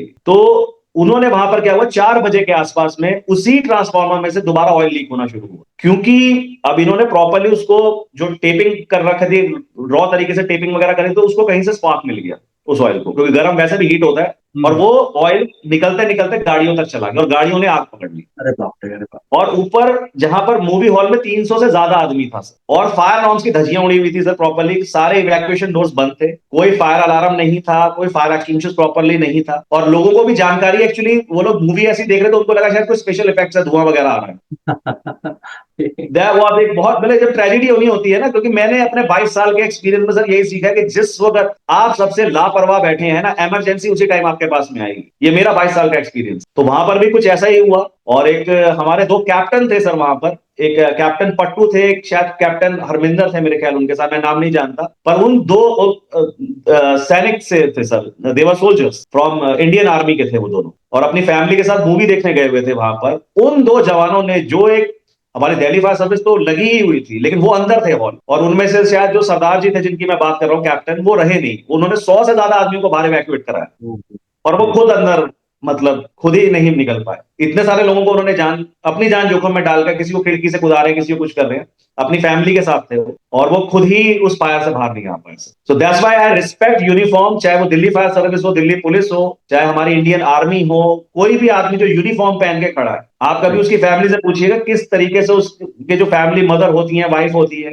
वो रोज घर में दिया जलता है कि आज सेफली घर आ जाए। और उपहार के अंदर में तो सर ऐसा है ना, वो उपहार ट्रेजेडी तो हमें पढ़ाई इसलिए कि लापरवाही का नतीजा है, खुलेआम एक लापरवाही का नतीजा, मतलब हमने जितने भी मैंने केस स्टडी पढ़ी, और क्योंकि हमारे ही एक फायर स्टेशन के फायर ऑफिसर भी थे वहां पर, तो आई थिंक मैं नाम भूल गया उनका, वो भी थे वहां पर, तो हमारे फादर हमें बताते थे यार ऐसा ऐसा हो गया है, और इतने लोग, मतलब आई थिंक 60 से ज्यादा लोग मारे गए थे उसमें, और बहुत सारे लोग इंजर्ड हुए थे मेजर। तो जो उपहार का जो केस स्टडी है वो आज भी सर, देखिए मैं आपको बताऊं, मैं रेगुलर मार्केट में रहता हूँ, रेगुलर लोगों को सर्व करता हूँ, मैं आज भी प्रे करता हूँ ये उपहार जैसी ट्रेजेडी दोबारा ना हो जाए, क्योंकि जो हम इंडियन लोग हैं, खासकर मैं दिल्ली एनसीआर में रहने वाले लोगों की बात करता हूं, वो फायर फाइटिंग सिस्टम इंस्टॉल तो कर लेते हैं sir, but lack of maintenance, low house keeping, उनको पता भी नहीं है कि मैं क्या लगा कर गया, उनको ये भी नॉलेज नहीं है कि मैंने उनके पास में क्या चीज लगाया है, वो चीज कैसे रन करे, वो सिर्फ फायर एनओसी लगने तक वो लोग बहुत, क्योंकि फायर ऑफिसर्स आते हैं वो बहुत स्ट्रिक्टनेस दिखाते हैं, तो वो लोग बस 1 आध 2 महीने के लिए रहता है, उसके बाद जैसे उनकी सिक्योरिटी चेंज होती है उनको ये भी पता नहीं होता कि कैसे उसको यूज कर। मतलब हमें थोड़ी सी, सर देखिए मैं बताऊं, मैं जब केसेस देख कर आता हूं, मतलब कई बार रात को रोटी नहीं खाई जाती। तो पीछे मैं किसी एक फैक्ट्री में फायर हुआ था, तो उसमें वो एक मजदूरनी का बच्चा को काफी मतलब 20% बर्न्स हो गए थे उसको, जब वो 4 या 5 साल का होगा मुश्किल। तो वहां पे वो इंक रूम था, उसमें ब्लास्ट हो गया था, वो बच्चा वहीं था, तो सारा वो फ्लेम और वो इंक गरम गरम उस पर बच्चे पर लग गया। तो जब आप इस किस्म के हादसे देखकर घर आते हो वापस, और मतलब आप ये सोचते हो कि यार क्या बेवकूफी हो गई इनको समझाने में, कि इनको समझ क्यों नहीं आया कि इस किस्म का हादसा हो सकता है। कई बार समझाने के बाद भी हादसे हो जाते हैं। अभी ये सोनीपत में एक फैक्ट्री थी, वो हमारे सज्जन बहुत अपने आप को इतना, मतलब वो सुनते ही नहीं थे किसी की बात, तो उनका फायर एनओसी रिन्यूअल होना था, हमारी टीम उनको कांटेक्ट करने की कोशिश कर रही थी, और बहुत हजार्डियस बिल्डिंग थी, प्रिंटिंग की फैक्ट्री थी, तो हम बार बार उनको कोशिश कर रहे थे कि कांटेक्ट में आ जाएं, लेकिन वो नहीं, मैं अभी बाहर हूं, मैं ऑस्ट्रेलिया में हूं, मैं आकर काम करवा लूंगा तुमसे और ऐसे करवा लूंगा। और मीनवाइल रात को 2:30 बजे उनकी बिल्डिंग में फायर हो गया, और तीनों गार्ड्स उसमें झुलसे, अच्छे खासी चोटें लगी उनको सर जाके, और बिल्डिंग कोलैप्स हो गई। Oh my और God. उनकी, हाँ बिल्डिंग, दैट वो बिल्डिंग कोलैप्स हो गई थी वहां पे। And all thanks to Haryana fire service, 3 दिन सर कोई भी ऑफिसर वहां से घर नहीं गया, मतलब इवन नरेला से भी फायर ऑफिसर्स पहुंचे वहां पर, हरियाणा फायर सर्विस के भी थे, और जो उन्होंने करेज और ब्रेवरी दिखाई है वहां पर उस बिल्डिंग से लोग जो भी थे उसमें निकालने के लिए और मटेरियल के लिए, और क्योंकि ऐसा ना, एक बिल्डिंग में फायर होते हैं तो आसपास की 2 बिल्डिंग वैसे ही खतरे में हो जाती Okay, okay. है। सो थोड़ा सा एक सर जागरूकता तो बहुत जरूरी है। अगर मतलब कहते हैं, हम कहते हैं आज जाग जाओ तो जरूरी है, वरना कल तो मजबूरी है। Right right right sir, moving to the densely populated या अर्बन एरिया की जब बात करूं, दिल्ली के अंदर की जब बात करूं, सो कैसे जो इंफ्रास्ट्रक्चर है कैसे और इम्प्रोवाइज हो सकता है, इम्प्रूवमेंट हो सकता है, जिससे आपको जो है, जो मैं जब बात करूं कि मिटिगेटिंग फायर रिस्क वो जो थोड़ी सी कम हो जाए आपको, या जो देखिए जोखिम है सर, वो अपन मिनिमाइज कर पाए, क्योंकि अपन we can not restructure everything, but हाँ कुछ चीजें जो है वी कैन इम्प्रोवाइज दैट। देखिए सर, मैं आपको एक चीज बताता हूँ। मुझे दिल्ली में आज काम करते हुए 22 साल हो गए, और कौन सा ऐसा दिल्ली का एरिया जहां मैंने काम नहीं किया है। हमारे साथ एक्चुअली क्या सर, हमारा जो नेशनल बिल्डिंग कोड है वो एक फायर फाइटिंग सिस्टम को बोलता है कि आप पंप्स लगाइए, होज ड्रिल लगाइए, फायर अलार्म लगाइए, सारी चीजों को लगाइए। बार बार लोगों को चेताया जाता है इस बारे के अंदर, लेकिन चक्कर क्या है, हम लगा तो रहे हैं सिस्टम को, लेकिन लैक ऑफ मेंटेनेंस, जैसा मैंने आपको बताया। आप किसी रेस्टोरेंट में चले जाइए, आप किसी मूवी हॉल में चले जाइए, अब तो खैर बहुत जागरूकता बढ़ गई, तो लोगों ने fire fighters, train fire fighters रखने शुरू कर दिए। अगर आप पीवीआर में जाएंगे तो उन्होंने ट्रेन फायर फाइटर्स रखे हुए हैं, या आप किसी 5 स्टार होटल में जाएंगे, they have a train system. ये तो वो जो है, जो हाई क्लास की मैं आपको बात कर रहा हूँ, जो हाई क्लास जेंट्री आ रही है। लेकिन what about that middle class sir? Okay. आप दिल्ली में एक रुक कीजिए, मैं I am really thankful to Delhi fire service की जो इतने इंस्पेक्शंस कंडक्ट करते हैं, घर घर जाकर लोगों को बताते हैं कि यार आप फायर सेफ्टी रखिए, नॉर्म्स की सेफ्टी रखिए। बट मजबूरी क्या है कि 3,500 का स्टाफ है हमारे पास दिल्ली फायर सर्विस में सारा, और उनको फायर फाइट्स भी करना है, उनको ऑन ड्यूटी भी रहना है, उनको रिपोर्ट्स भी बनाना है, उनको सारी चीजें करनी है। तो लोग अगर नहीं जागेंगे तो वो फायर फाइटर्स भी कितनी हेल्प करेंगे आपकी जाके। दिल्ली में पानी का पीपीएम, एक नमक का हम बताते हैं कि पानी का हैवीनेस कितनी है। अब मैं कितनी बिल्डिंगों में सिस्टम लगाकर आता हूँ, 2 महीने बाद जाता हूँ, सिस्टम का इतना बुरा हाल होता है कि इमरजेंसी के टाइम वो सिस्टम नहीं काम करेगा, मुझे भी पता, ओके। क्योंकि हाउस कीपिंग नहीं दे रहे वो लोग वहां पर उसको जाके। तो मैं कोशिश यही करता हूँ, maximum number of fire extinguishers रखवाता हूँ, हाँ। मैक्सिमम, क्योंकि उसको एक क्लास छठी के बच्चे से लेके 80 साल तक चला गया। और मैं बार बार यही कहता हूँ, प्राइमरी फायर को कवर कर सकते हैं कीजिए, नहीं तो आप बिल्डिंग से बाहर आ जाइए और 101 को डाल, क्योंकि ऐसा है ना, पानी का सिस्टम है, पंप्स है, पैनल है, इतना ज्यादा टेक्निकल है तो लोगों को चलाना नहीं आता। ये मैं रियल ग्राउंड पे बात कर रहा हूँ आपके साथ, हम्म। ये मैं रियल ग्राउंड पे आपको बात कर रहा हूँ। आप दिल्ली की ग्रुप हाउसिंग्स के एक लिस्ट बनाइए, मैं आपको शर्त लगा के दे सकता हूं कि 100 में से 60% बिल्डिंग के फायर सिस्टम्स आपको डेड मिलेंगे, या उनको चलाना ही नहीं आएगा। ये मैं आपको लिख के दे सकता हूं, क्योंकि मेरे पास ही मोर देन 200 से ज्यादा ग्रुप हाउसिंग्स हैं। तो ये हम जब उनको बहुत, जब उनका एनओसी का टाइम आता तब वो जागते हैं, अच्छा अभी हम मैनेजमेंट के साथ मीटिंग करते हैं, अभी हम ठीक करते हैं, या अभी हम ऐसा करते हैं वैसा करते हैं। लेकिन तब तक अगर हादसा हो जाता है तो लोगों को बचाना बहुत मुश्किल हो जाता है। आप एक देखिए ना सर, दिल्ली फायर सर्विस या हरियाणा फायर सर्विस भी तो ह्यूमन बीइंग ही है, वो लोग सुपरमैन तो नहीं है। अगर आप ही लोग उनको सपोर्ट नहीं करेंगे तो वो लोग आपको कैसे बचाएंगे? ट्रैफिक जैम्स है, वो ट्रैफिक में से ही निकल के अपनी वाटर टेंडर्स लेकर आपके पास पहुंचेगी। अगर आप खुद ही अपनी बेसिक सेफ्टी नहीं रख सकते, आप मुझे बताइए कितने ग्रुप हाउसिंग्स हैं, या कितनों ने कोई ट्रेन फायर फाइटर रखा हुआ है, या कोई ट्रेन स्टाफ वहां पे हायर किया हुआ है जिसको थोड़ा टेक्निकल नॉलेज है इसको रिपेयर करने की, सर्विस करने की। और ड्यू टू इकोनॉमिकल इश्यूज की वजह से भी वो लोग सर्विस नहीं करा पाते अपने फायर फाइटिंग सिस्टम को, क्योंकि एक फायर फाइटिंग सिस्टम अगर एक अच्छी खासी ग्रुप हाउसिंग तो 4 से 5 लाख रुपए का खर्चा आता है। उसमें पंप्स भी सर्विस होने हैं, उसमें अलार्म भी सर्विस होना है, पेंट भी होना है, कहीं होस पड़े हुए हैं आपके, कहीं फायर एक्सटिंग्विशर रिफिल होने हैं, तो इतना खर्चा देख के कई बार सोसाइटी नहीं कर पाती। तो हम यही कोशिश करते हैं, हर सोसाइटी में जाते हैं, एटलीस्ट उनके फायर एक्सटिंग्विशर को हम रिफिल करके आते हैं और उनको ये सिखा कर आते हैं, कुछ भी नहीं कर सके आप फायर एक्सटिंग्विशर चला दीजिए, फायर अलार्म एक्टिवेट कर दीजिएगा। और एक बहुत बड़ा बोर्ड लगवा कर आते हैं कि डायल 101, जो हमारे दिल्ली फायर सर्विस का नंबर है, आप 101 डायल कर दीजिए, आप बच जाएंगे। मैं आपको इंश्योर करता हूं, हमारी फायर सेफ्टी इतनी जबरदस्त है, दिल्ली फायर फाइटर्स इतने जबरदस्त ट्रेन है कि वो आपको बचा ले, बट आपको भी सपोर्ट करना पड़ेगा सब उनको। सर, वाइल पब्लिक नॉलेज की जब मैं बात करूं, सो आप कैसे what strategy do you use for helping them और recommend them to increase the public knowledge, या जो सेफ्टी है, फायर सेफ्टी है, इसके बारे में क्या क्या हैजार्डस चेंजेस हो सकते हैं, कॉजेस हो सकते हैं, प्रॉब्लम्स हो सकती हैं, और कैसे उनसे बचा सकता है? तो इसको आप सर कैसे ये करते हैं, एड्रेस आउट कैसे करते हैं? देखिए सर, ऐसा है यूजुअली जो बहुत नामी स्कूल है या नामी बिल्डिंग्स है, वहां तो हमें बुलाया जाता है, वहां मॉक ड्रिल्स वगैरह वो लोग पूरा बनाते हैं। मैं कई सारे स्कूलों में जाता हूं जहां मैं उनको बताता हूं फायर फाइटिंग, उनके फायर फाइटिंग सिस्टम बहुत अच्छे तरीके से वो लोग मेंटेन रखते हैं। मैं नाम नहीं लेना चाहूंगा इसके स्कूलों का, लेकिन बहुत एक अच्छे जो दिल्ली के नामी टॉप 5 स्कूल्स हैं उसमें हम जाते हैं और उनको सिखाया जाता है सारी चीजों का। अभी जो करंटली हम इशू जो मैं फेस कर रहा था, specially being a fire fighter, मुझे ये समझ में नहीं आ रहा था कि इस बात को दिल्ली तक पहुंचाया कैसे सर। सो करंटली हमने एक मुहिम शुरू करी थी, rescue me make India safe. ये मेरी नई कंपनी है, अभी इसका यूट्यूब पॉडकास्ट शुरू हो जाएगा, तो उसके थ्रू हम कोशिश करेंगे, क्योंकि आजकल मोबाइल हर एक आदमी के हाथ में है, तो उसमें हम, चाहे वो रेजिडेंशियल फायर हो, चाहे वो कार की फायर, चाहे वो किसी अदर टाइप की बिल्डिंग की फायर हो, हमारे फायर फाइटिंग नॉर्म्स क्या है, हमारे पास कितने फायर स्टेशन हैं दिल्ली में, कौन कौन फायर ऑफिसर ऑन ड्यूटी है, और किस तरीके के रेस्क्यू के काम है, पुलिस आपको कैसे मदद कर सकती है, एम्बुलेंस आपको कैसे मदद कर सकती है। तो बहुत जल्दी विद इन अ मंथ ये सारी इंफॉर्मेशन जो है दिल्ली और एनसीआर के पास में होगी, and I hope for the best, I just cross my fingers कि ये इंफॉर्मेशन को लोग थोड़ा सीरियसली लें। Right, right, right. क्योंकि आप एक बात को समझिए सर, जो भी फायर फाइटर्स, पुलिस या कुछ है, वो भी ह्यूमन बीइंग है। अगर आप लोग उनको सपोर्ट नहीं करेंगे, आप लोग अब एक बताइए, कई बार ऐसा होता है कि फायर इंजन ट्रैफिक जैम में फंस गए और फायर फाइटर्स कूद के बिल्डिंग के अंदर चले जाते हैं कि बिल्डिंग के सिस्टम को हम यूज कर लेंगे आग बुझाने के लिए। हाँ, अब अगर आपकी बिल्डिंग का फायर फाइटिंग सिस्टम ही एक्टिवेट नहीं है, तो उसमें फायर फाइटर क्या करेगा? Right, right, right. अगर मैंने ही अपनी बेसिक जिम्मेदारी नहीं पूरी करी, तो फिर क्या रह जाएगा? Moving to big topic, and yes, कितना ये कवर हुआ है मेरे ख्याल से आप ही बता पाएंगे। बहुत सारी वैन्स जो हैं, सीएनजी स्कूल वैन जब मैं बोलूं, सर इसके कैसे, एक तो ओवरलोडिंग का भी कभी कभी इश्यूज आते हैं, देखने को मिलता है, एंड सेफ्टी पर्पस की जब मैं बात करूं, वो कैसे हैं या क्या करना चाहिए इनको? सेकंड थिंग, सोसाइटी में इवन वुमेन्स कैसे इन्फ्लुएंस करे, इवन घर के अंदर में जब बात करूं, क्या क्या सेफ्टी रखनी चाहिए सर, इसके बारे में सर प्लीज बताइए।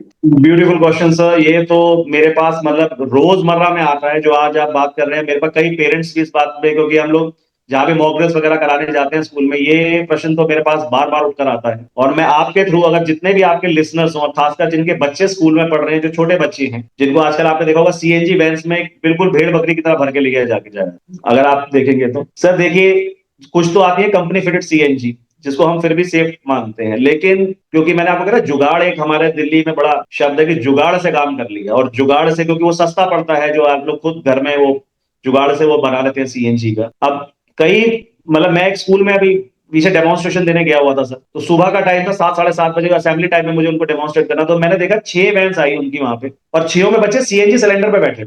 अभी आप खुद मुझे बताइए कि ये सेफ है?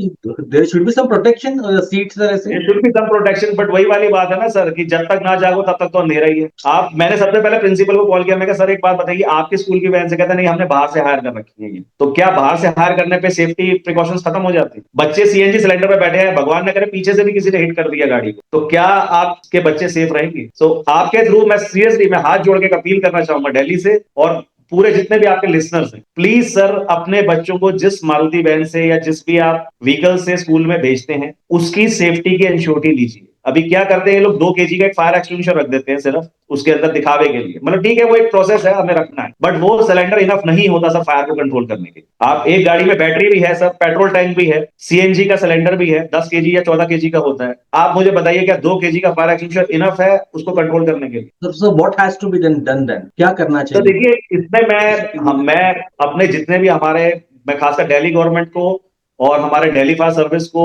बिल्कुल इस बात की अपील करना चाहूंगा कि कुछ ऐसे मेजर आप पॉलिसीज निकालिए जिससे हम इसकी सेफ्टी को इंश्योर कर सकें। क्योंकि आप देखिए, सीएनजी व्हीकल में जब फायर होता है, मैं खुद आपको अपना पर्सनल एक्सपीरियंस बताता हूँ, आज से 2 साल या 1.5 साल पहले मैं अपनी डॉटर को स्कूल छोड़ने जा रहा था, मॉर्निंग का टाइम था। अब एज यूजुअल मेरी गाड़ी में 5 या 7 10 सिलेंडर पड़े होते हैं, फायर एक्सटिंग्विशर पड़े होते हैं। सो मॉर्निंग का टाइम था, तो एक सीएनजी व्हीकल था, वो ऑटो जैसा होता है, वो कुछ गद्दे वगैरह लेकर जा रहा था, जो आपके मैट्रेसेस वगैरह होती है, और मेरे देखते ही देखते रेड लाइट में उसमें फायर हुआ। मैं खड़ा हुआ और उसमें फायर हो जाता है एकदम से। और फायर इतना तेज था कि एक शायद with in a few seconds वो जो शायद उसमें सीएनजी का सिलेंडर था उसमें फायर शुरू हो गया। तो मैंने अपनी गाड़ी को थोड़ा सा दूर पार्क करके मैं 3 या 4 मैंने फायर एक्सटिंग्विशर उसमें, जो कि 6 kg के होते हैं, काफी बड़ा फायर एक्सटिंग्विशर होता है, बट वो फायर उसको कवर नहीं दे पा रहा, और मुझे पता था और 2-3 मिनट के बाद ये फटेगा। तो मैंने जितनी भी पब्लिक थी उनको वहां से दूर किया, अपनी गाड़ी को भी, और उतने ही देर के अंदर में वो ब्लास्ट कर गया, उतनी देर के अंदर में वो ब्लास्ट कर गया वहां पर।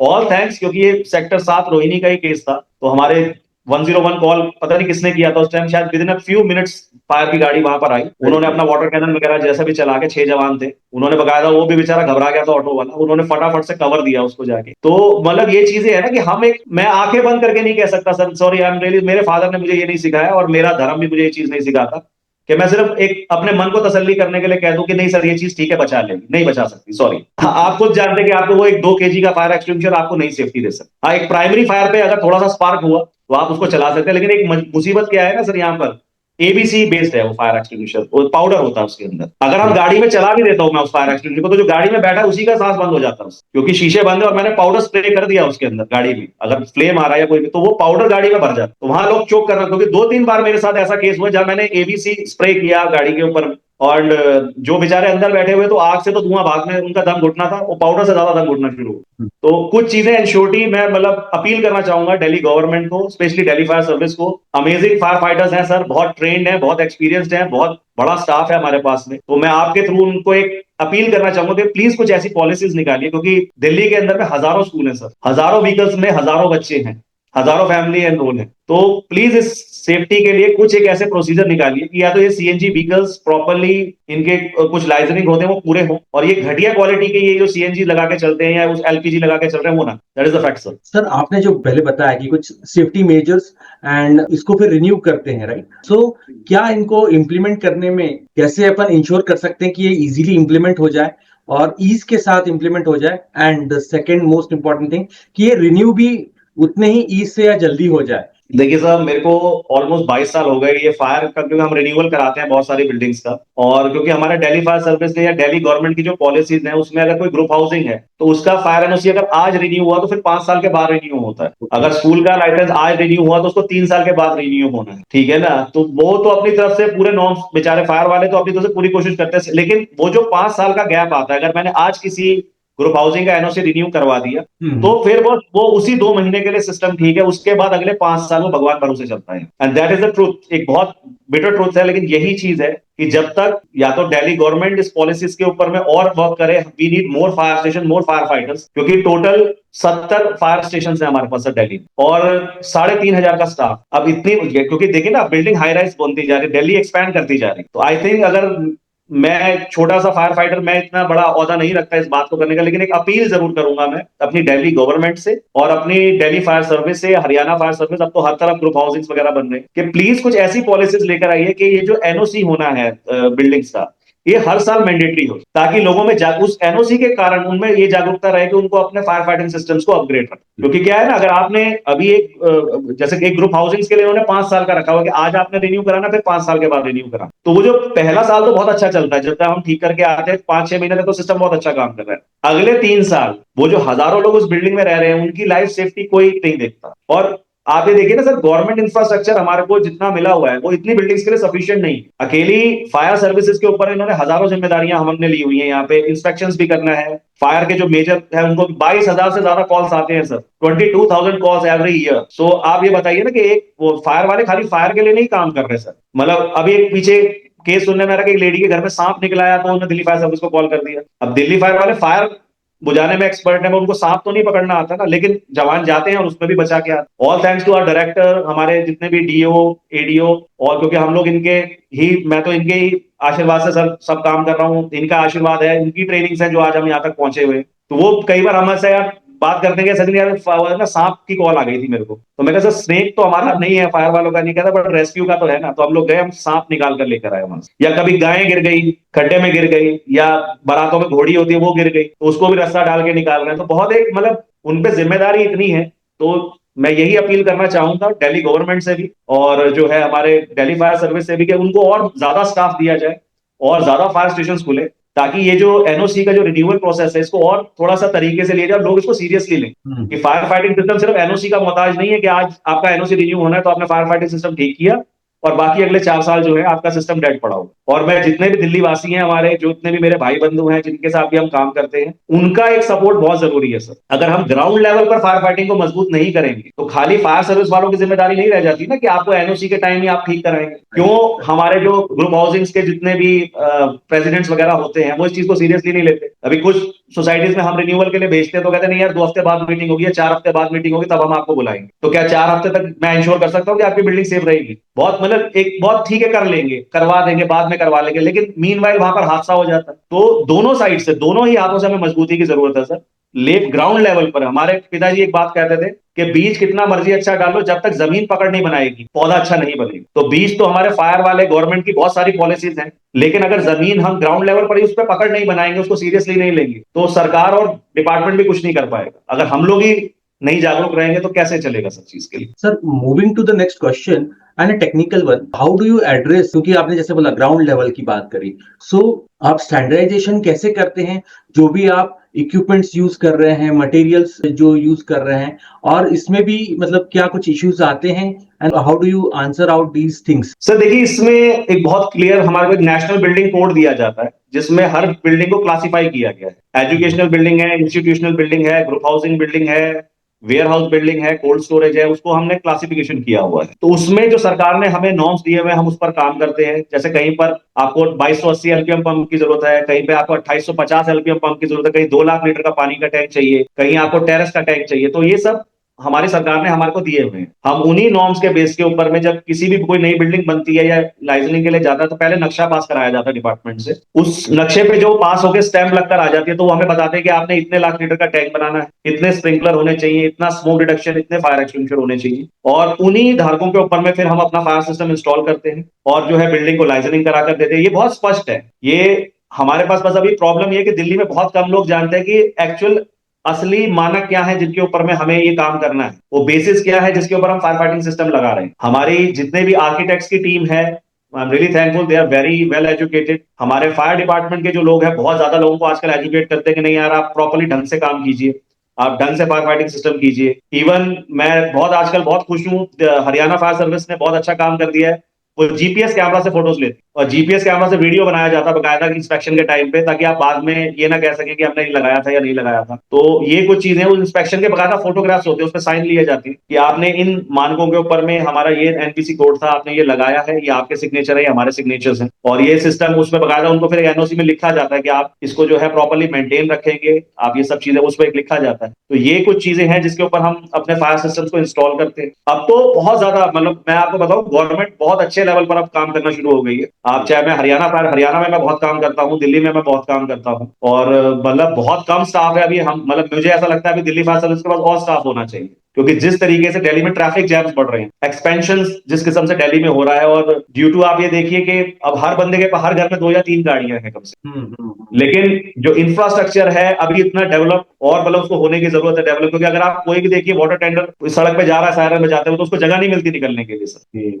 आप ये सोचिए ना, आपकी बिल्डिंग फायर में है, मैं आपको बहुत नहीं, मेरे ही इन लॉज का घर था, वहां फायर हो गया, किसी वजह से वहां पे फायर हो गया था, तो उनका कॉल आया और रात का टाइम था, 7-8 बजे का टाइम था, तो मेरी मदर इन लॉ का कॉल था, उनका घर में फायर हो गया है। तो वो इतने पैनिक में थे, ये भूल गई, जबकि मैंने बोला भी हुआ है कि घर में 5 या 6 फायर एक्सटिंग्विशर्स भी मैंने रखवाए हुए थे, बट वो शायद उससे भी कंट्रोल नहीं हो पा रही थी फायर। तो 101 पे कॉल किया, मैं वहां के लोकल ऑफिसर को जानता था तो मैंने उनको कॉल किया। आप ये देखिए, नारायणा टू नारायणा ही गाड़ी को पहुंचने में 15 मिनट लग गए, इतना traffic jam. And all thanks to those जवान, जितने वो लोग, शायद 3 गाड़ियां उन्होंने भेजी थी, 17-18 जवान थे सर उसके अंदर। एंड मेरी ही mother in law 3rd floor पे फंसी हुई थी वहां पे, और मतलब और भी मेरे रिलेटिव्स थे जो ऊपर फंसे हुए थे। अब क्योंकि लेटर इसलिए नहीं लगा पा रहे थे क्योंकि बीच में बिजली की तारें आ रही थी, एंड हाँ, बिजली की तारों की वजह से वो लोग लेटर नहीं लगा पा रहे थे वहां पे, और पार्किंग इतनी खराब थी कि वो बेचारे हर मुमकिन कोशिश कर रहे थे कि कैसे निकालें उनको बाहर। फिर वो दूसरी बिल्डिंग में चढ़े, वहां से उन्होंने टेरेस टू टेरेस इवैक्यूएशन दिया मेरी पूरी फैमिली को। 3 वाटर कैनन टेंडर्स आए वहां पे, 5-5 हजार लीटर के होते हैं, मतलब 2.5 घंटे के बाद जाके वो फायर को कंट्रोल कर। और उस घर में 17-18 बंदे रहते हैं, और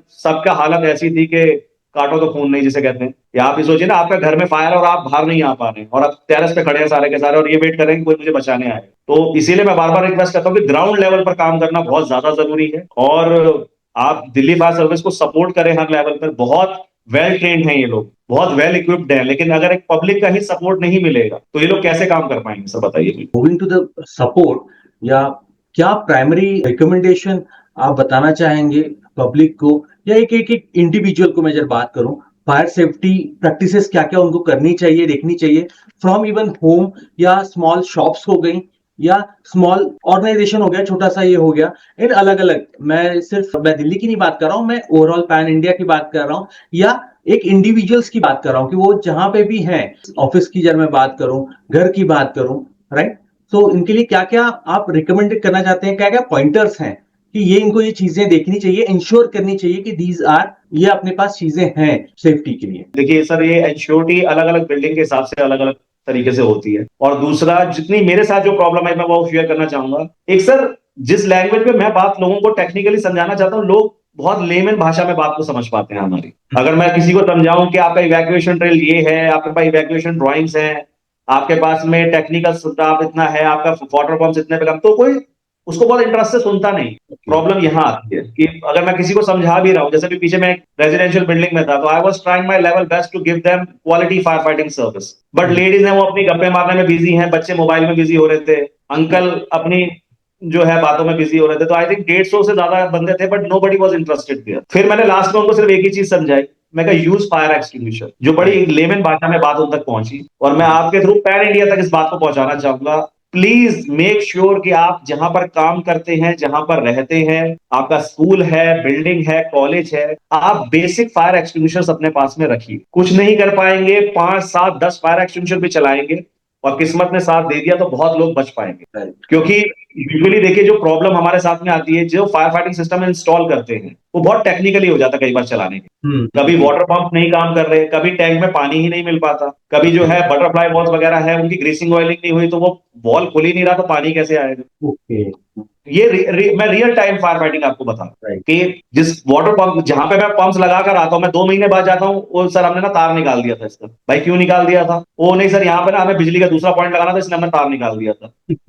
हालांकि हमने इसका पैरेलल भी रखा है, बाय ग्रेविटी भी हम फायर फाइटिंग सिस्टम को काम कराते हैं, लेकिन लोग चला नहीं पाते। मतलब मैं आपको एज अ एक, जैसे मैं ट्रेनिंग करवाता हूं, तो यूजुअली केसेस में मैं लोगों को सिर्फ इतना ट्रेनिंग जरूर देता हूँ कि फायर एक्सटिंग्विशर चला सके। अगर फायर एक्सटिंग्विशर चला देंगे, जान बच जाएगी सर, मैं आपसे प्रॉमिस कर रहा हूं। बेसिक इंफॉर्मेशन रखिए, 101 डायल करना सीखिए, और फायर एक्सटिंग्विशर चलाना सीखिए। आपकी फैमिली, आपका ऑफिस, आपकी फैक्ट्रियां बच सकती हैं। मैं आपको बहुत दूर का एग्जाम्पल नहीं दे रहा, ये अभी पीछे आपने देखा, इस समर्स में बहुत ज्यादा मेजर फायर हो रहे थे, बैक टू बैक फायर हो रहे थे। तो मैं ग्रुप हाउसिंग में था, उन्होंने हमें बुलाया, फायर ट्रेनिंग दीजिए, क्योंकि 2 बार फायर हो चुका था उनके यहाँ पे। तो मैंने वहां पर डोमेस्टिक फायर एक्सटिंग्विशर्स भी दिए, कार के फायर एक्सटिंग्विशर्स भी दिए। अब उसमें से एक बच्ची थी, मेरे ख्याल होगी अराउंड 12 या 13 साल की। वो बच्चा बहुत इंटरेस्ट से मुझे वो चीज को सीख रहा था कि सर कैसे, ऐसे अंकल कैसे, मैंने उनको सिखा दी। 3 दिन के बाद मुझे उस ग्रुप हाउसिंग से कॉल आया, उस बच्चे ने 6 बच्चों की जान बचाई। Very good. She was playing at her नानी हाउस, और उसने, क्योंकि एसी चल रहे थे बहुत ज्यादा, उस घर में भी शायद 4 या 5 एसी, और उसकी नानी व्हील चेयर पे थी, और कोई घर में था नहीं, 2 ढाई बजे का टाइम था, छुट्टियां थी, तो वो बच्चे आपस में खेल रहे थे, एंड ऑल ऑफ सडन उस बच्चे ने देखा कि एसी में फायर हो गई। अब क्योंकि 3 दिन पहले ही वो ट्रेनिंग प्रोग्राम वो बच्चा मेरा देख चुका था, वो भागी, उसने घर के नौकर को बुलाया, क्योंकि मैंने छोटे फायर एक्सटिंग्विशर पे उसको ट्रेनिंग कराई थी, उनके घर में बड़ा, तो वो बच्चा उसको उठा नहीं पा रहा था, तो वो जो घर में जो उनका हाउस हेल्प था उसको लेकर गया, उसने पिन खींच के उस एसी की पूरी फायर बुझा दी, और उन 6 बच्चों को बाहर निकाल कर लिया। एंड उसकी नानी रो रही है, और उसके फादर का बड़ा थैंक यू के लिए कॉल आया मेरे पास में। तो वो, मतलब आप ये सोचिए, आपने एक घर के 6 बच्चे बचा दिए सर, तो फिर इससे बड़ी बात कुछ नहीं रह जाती। आप ये सोचिए, अगर भगवान न करे उस दिन वहां पे हादसा हो जाता, फायर बढ़ जाती, और वो 6 बच्चे, क्योंकि दरवाजा लॉक था, वो भी उनका आजकल वो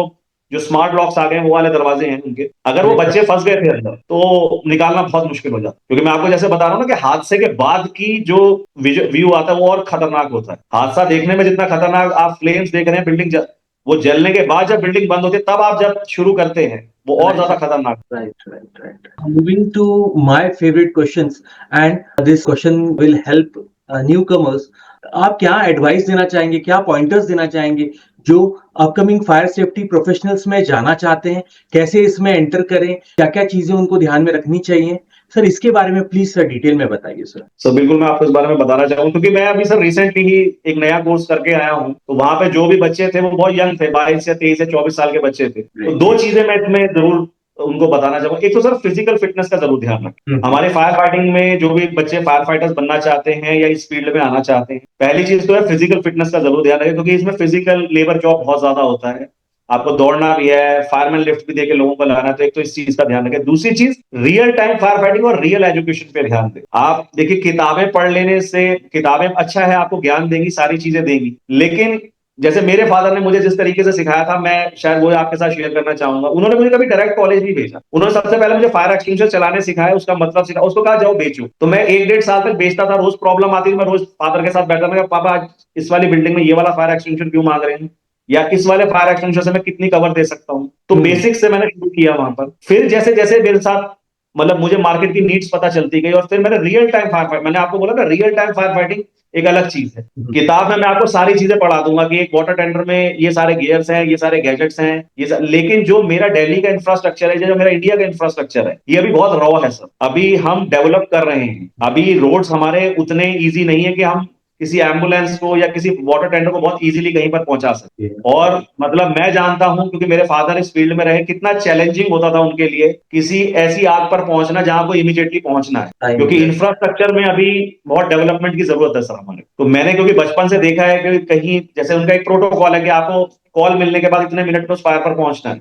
बट आप क्या करेंगे अगर बीच में 10 गायें बैठ गई गाड़ी के सामने, तो आप क्या करेंगे उस टाइम में? या बीच में कोई एक्सीडेंट हुआ हुआ है तो आपको अपना वाटर टेंडर निकालना है। तो जितने भी न्यू फायर फाइटर्स आ रहे हैं, मैं उनसे यही रिक्वेस्ट करूंगा, एजुकेशन जरूर लें, प्रॉपरली एजुकेशन लें, किसी ट्रेंड आदमी के साथ उसके अंडर काम करें। कोई ट्रेंड फायर फाइटर हो, ये लोग भेजते हैं बकायदा 2 महीने की इनकी प्रैक्टिकल ट्रेनिंग होती है दिल्ली फायर सर्विस के साथ में। तो वहां जितने भी हमारे सीनियर ऑफिशियल्स हैं, बहुत अच्छे तरीके से इन बच्चों को सिखाते हैं। और मैं यही कहना चाहूंगा, सिर्फ किताबी लैंग्वेज पे नहीं ध्यान दें, किताब पे पढ़ना जरूरी है, एजुकेशन लेना जरूरी है, टेक्निकलिटी को समझना जरूरी है, और उससे ज्यादा जरूरी है रियल टाइम फायर फाइटिंग करना। एक्चुअल में जब पोजीशन होगी, जो मेरी दी हुई ट्रेनिंग है, क्या आप उसको समझ पाएंगे, क्या आप उस पर एक्शन ले पाएंगे, ये चीज बहुत ज्यादा इंपॉर्टेंट है। क्योंकि मेरे जितने भी जगह मैंने फायर ट्रेनिंग दी है, या जितनी भी जगह मैं लोगों को समझाता हूं, मुझे एक चीज समझ में आ गई, लैंग्वेज बैरियर बन रही है, मेरी लैंग्वेज बैरियर बन रही है। उनको सब, मैं बहुत टेक्निकल बोलूंगा, आप तक बात ही नहीं पहुंचेगी। मैं लेमन भाषा में आपको सिखाऊंगा कि सर, आग लगने पर फायर एक्सटिंग्विशर का इस्तेमाल कीजिए, पहले बिल्डिंग से बाहर आने की कोशिश कीजिए, और 101 डायल कीजिए। ये 3 बातें आप तक पहुंच जाएंगी। ठीक है, अब अगर इसको मैं बहुत टेक्निकल लैंग्वेज बोलूं, तो evacuation plan and so and so and so and so, वो आपके ऊपर से निकल जाएगी। क्योंकि आज मतलब मैं आपको बताऊं, ट्रेनिंग में सबसे लोगों से मुझे मोबाइल अलग रखवाने पड़ते हैं, पहले आप अपने मोबाइल रख दीजिए। मैं सीरियसली आपको बताता हूं, क्योंकि दिमाग मोबाइल में मरे भाई। यार मेरी 15 मिनट की ट्रेनिंग ले लेना भाई, मुझे बुलाया, तूने पैसे देके बुलाया। अभी जितने एमएनसीज हैं, देखिए मैं बहुत मतलब ऐसा नहीं है कि जागरूकता नहीं है, लेकिन बहुत कम लेवल पर एमएनसीज वाले बहुत ध्यान देते हैं। 5 स्टार होटल्स वाले हैं सर, जितने आजकल बड़े बड़े स्कूल्स हैं, इवन हमारी दिल्ली फायर सर्विस बहुत गवर्नमेंट बिल्डिंग पे जाके मॉक ड्रिल्स वगैरह कंडक्ट कराती है, और मतलब बहुत लेवल पर ये लोग काम कर रहे हैं सारी चीज का। लेकिन बात है कि बात क्या पहुंच रही है आपके दिमाग तक। जरूरी ये है कि वो बेचारे इतनी मेहनत करते हैं, इतने वीडियोस बनाते हैं, इतना मॉक ड्रिल कराते हैं, जरूरी है कि क्या मेरी बात आप तक पहुंच रही है, क्या ये मेरा माइंड एक्टिव है इस बात को सुनने के लिए। जरूरत यह है कि मैंने जो बात बोली वो आपके माइंड में पहुंच गई। जैसे मैंने अभी आपको उस बच्चे का एग्जांपल दिया, वो बच्चा 15 मिनट, शायद या तो उस दिन ट्रेनिंग बहुत अच्छे लेवल पे चल रही थी, उस बच्चे ने उस 15 मिनट में यह सीख लिया कि फायर एक्सटिंग्विशर का पिन को पुल अप करना है, और जहां आग लग जाए वहां पे जाके आपने स्प्रे कर देना। शायद वो एक छोटी सी ट्रेनिंग उस घर के 6 बच्चों को बचा गई थी।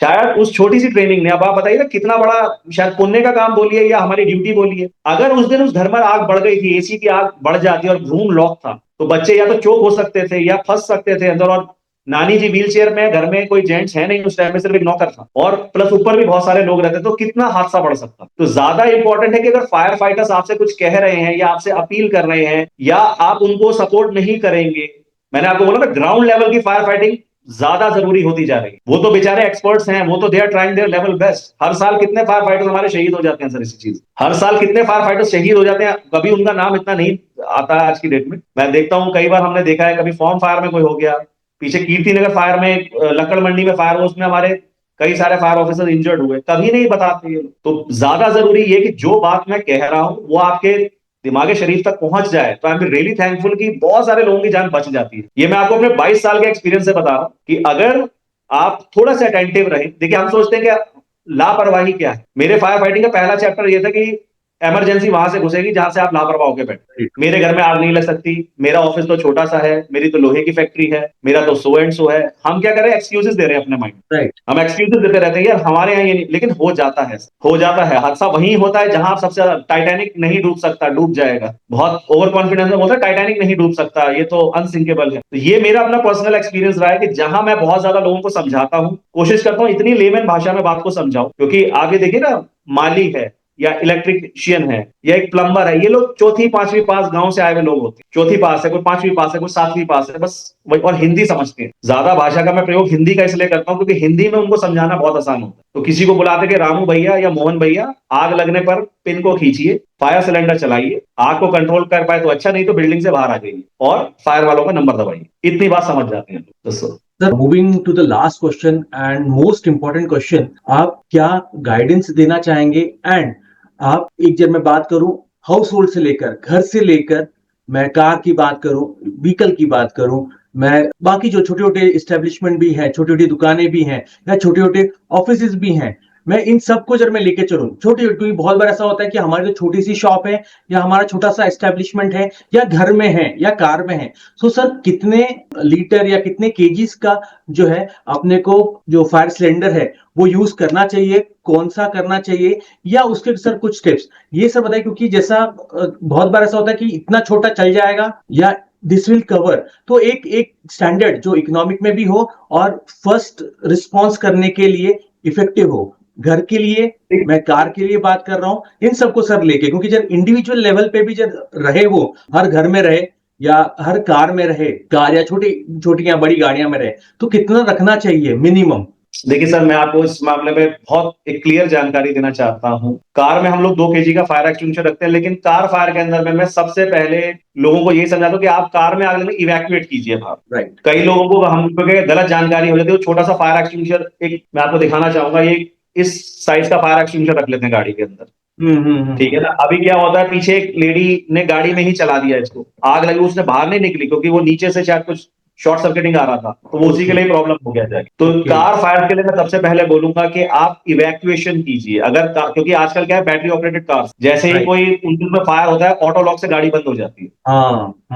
अगर आप मतलब, मेरे पास जितने भी हादसों की रिपोर्ट आती है उसमें यही कहा जाता है कि गाड़ी लॉक हो गई, तो मतलब उनके पास ऐसा कोई इंस्ट्रूमेंट नहीं होता जिससे वो शीशा तोड़ के, और शीशे भी जो होते हैं लैमिनेटेड होते हैं। अगर आपने गाड़ी में कभी ध्यान दिया होगा, शीशों पे लैमिनेशन है, तो वो तोड़ने की भी कोशिश करेंगे तो लैमिनेशन की वजह से आप शीशा तोड़ नहीं पाते। एंड कार फायर एक ऐसी चीज है, with in a few seconds जो होता है कि आप लोग स्टकअप हो जाते हैं उसमें। तो मैं जितने भी लोग गाड़ी में, खासकर जो सीएनजी या आजकल बैटरी कार्स जो आ गई हैं, इसमें मैं कई बार हादसे ज्यादा देख रहा हूं, क्योंकि जरा सा भी पीछे से किसी ने हिट किया, पीछे बैटरी में, और फायर उसमें हो गया, और जैसे ही फायर हुआ तो ऑटो लॉक्स की वजह से गाड़ी नहीं खुल पाती जाती, जिसकी वजह से लोग स्टकअप हो जाते हैं। सो एक चीज हमने अभी नई मार्केट पे हम लोग इंट्रोड्यूस कर रहे हैं, इसे हम कहते हैं कार ग्लास ब्रेकर। ये चीज है कार ग्लास ब्रेकर। इसमें एक छोटा सा ब्लेड है जिसको हम सीट बेल्ट कटर कहते हैं। तो अगर आप सीट में भी स्टकअप हो जाते हैं, इससे सीट बेल्ट को कट करके, इसमें एक स्प्रिंग लोडेड कील है, इसको आप शीशे में भी लगा देंगे तो शीशा टूट के नीचे आ जाए। Okay, good. और आप इवैक्यूएशन दे सकेंगे। ये मात्र 300 रुपए की चीज है, कोई बहुत महंगी चीज नहीं है। बट जितने भी लोग इस तरीके, क्योंकि देखिए फायर एक्सटिंग्विशर्स मेरी नॉलेज के हिसाब से बहुत कम केसेस में काम कर पाते हैं। हाँ, प्राइमरी फायर हुआ, अंदर इंजन में फायर था,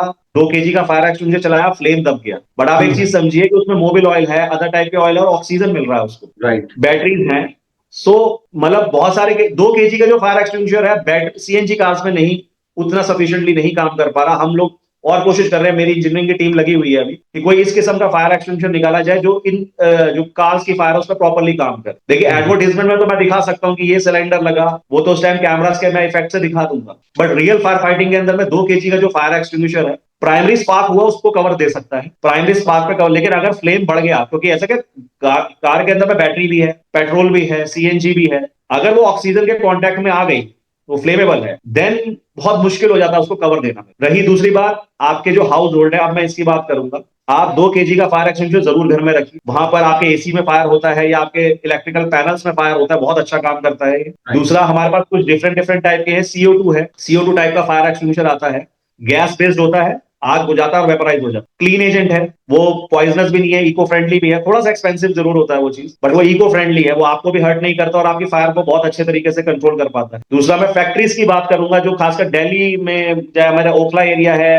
बवाना इंडस्ट्रियल एरिया है या हमारा कुंडली का सोनीपत एरिया, यहाँ मैंने बहुत काम किया है। तो मैं इन लोगों से तो स्पेशली एक रिक्वेस्ट और एक अपील करूं, अगर जरूरत 50 फायर एक्सटिंग्विशर की, आप 70 रखिए अपने पास, क्योंकि सिर्फ आपको अपने लेनी चाहिए, पड़ोसी को भी देने पड़ सकते हैं। और आज की डेट के अंदर में हमने कुछ ऑटोमेटिक फायर एक्सटिंग्विशर्स निकाले हैं, जिसमें ना तो बिजली की जरूरत है आपको, ना उनको बहुत लंबा रिफिल करने की जरूरत है, ऑटोमेटिक फायर बुझेगा आपका यहाँ। तो जो भी लोग आपके माध्यम से मेरी बात को सुन रहे हैं, मेरी न्यू कंपनी, या भी पीछे बोर्ड आप देख रहे होंगे, rescue me make India safe, इसका बड़ा इजी नंबर है, फोन नंबर 7217213777। आप मुझे व्हाट्सअप डालिए, मैं और मेरी टीम तुरंत पहुंच के रियल फायर फाइटिंग आपको बताएंगे। देखिए, कुछ चीजें हैं जो नेशनल बिल्डिंग कोड है वो आपको फॉलो करने ही करने हैं, वो मैंडेटरी है, आप उनकी अनदेखी मत कीजिए, आप उनको जरूर फॉलो कीजिए। लेकिन आपके यहाँ का इंफ्रास्ट्रक्चर कैसा है, क्या फायर की गाड़ी आप तक पहुंच सकती है, क्या फायर फाइटर उतने टाइम तक आप तक पहुंच पाएंगे? अब आप सदर का एरिया देखिए, वहां फायर की गाड़ी ले जाना आसान चीज नहीं। पुरानी दिल्ली का एरिया देखिए तो तारें लटक रही हैं, और मैं पुरानी दिल्ली से ही बेस्ड हूं, मैं मेरा पैदाइश पुरानी दिल्ली की, मेरी पूरी फैमिली वहीं रहती थी, और मेरे फादर नवल्टी फायर स्टेशन एक होता था वहां पर, तो उसी पर पोस्टेड थे। तो मैंने देखा है उस बचपन के अंदर में अपने फादर को भागते हुए। तो जितनी भी आप चाहे एक छोटा सा ऑफिस का देखिए, मेरे फादर ये चीज सिखाते थे, मैं आपसे शेयर करना चाहूंगा, कहते थे बेटा सतिया बनाने से पहले ना, जो हम कोई नई चीज बनाते हैं, हम गणेश जी का सतिया बनाते हैं, उससे पहले फायर एक्सटिंग्विशर इंस्टॉल कर उसके साथ सतिया बनाइए, तो श्री गणेश करेंगे। क्योंकि एक रेस्क्यू के आदमी रहे, उन्होंने देखी है वो इमरजेंसी, छोटे छोटे ऑफिस हैं, छोटे छोटे।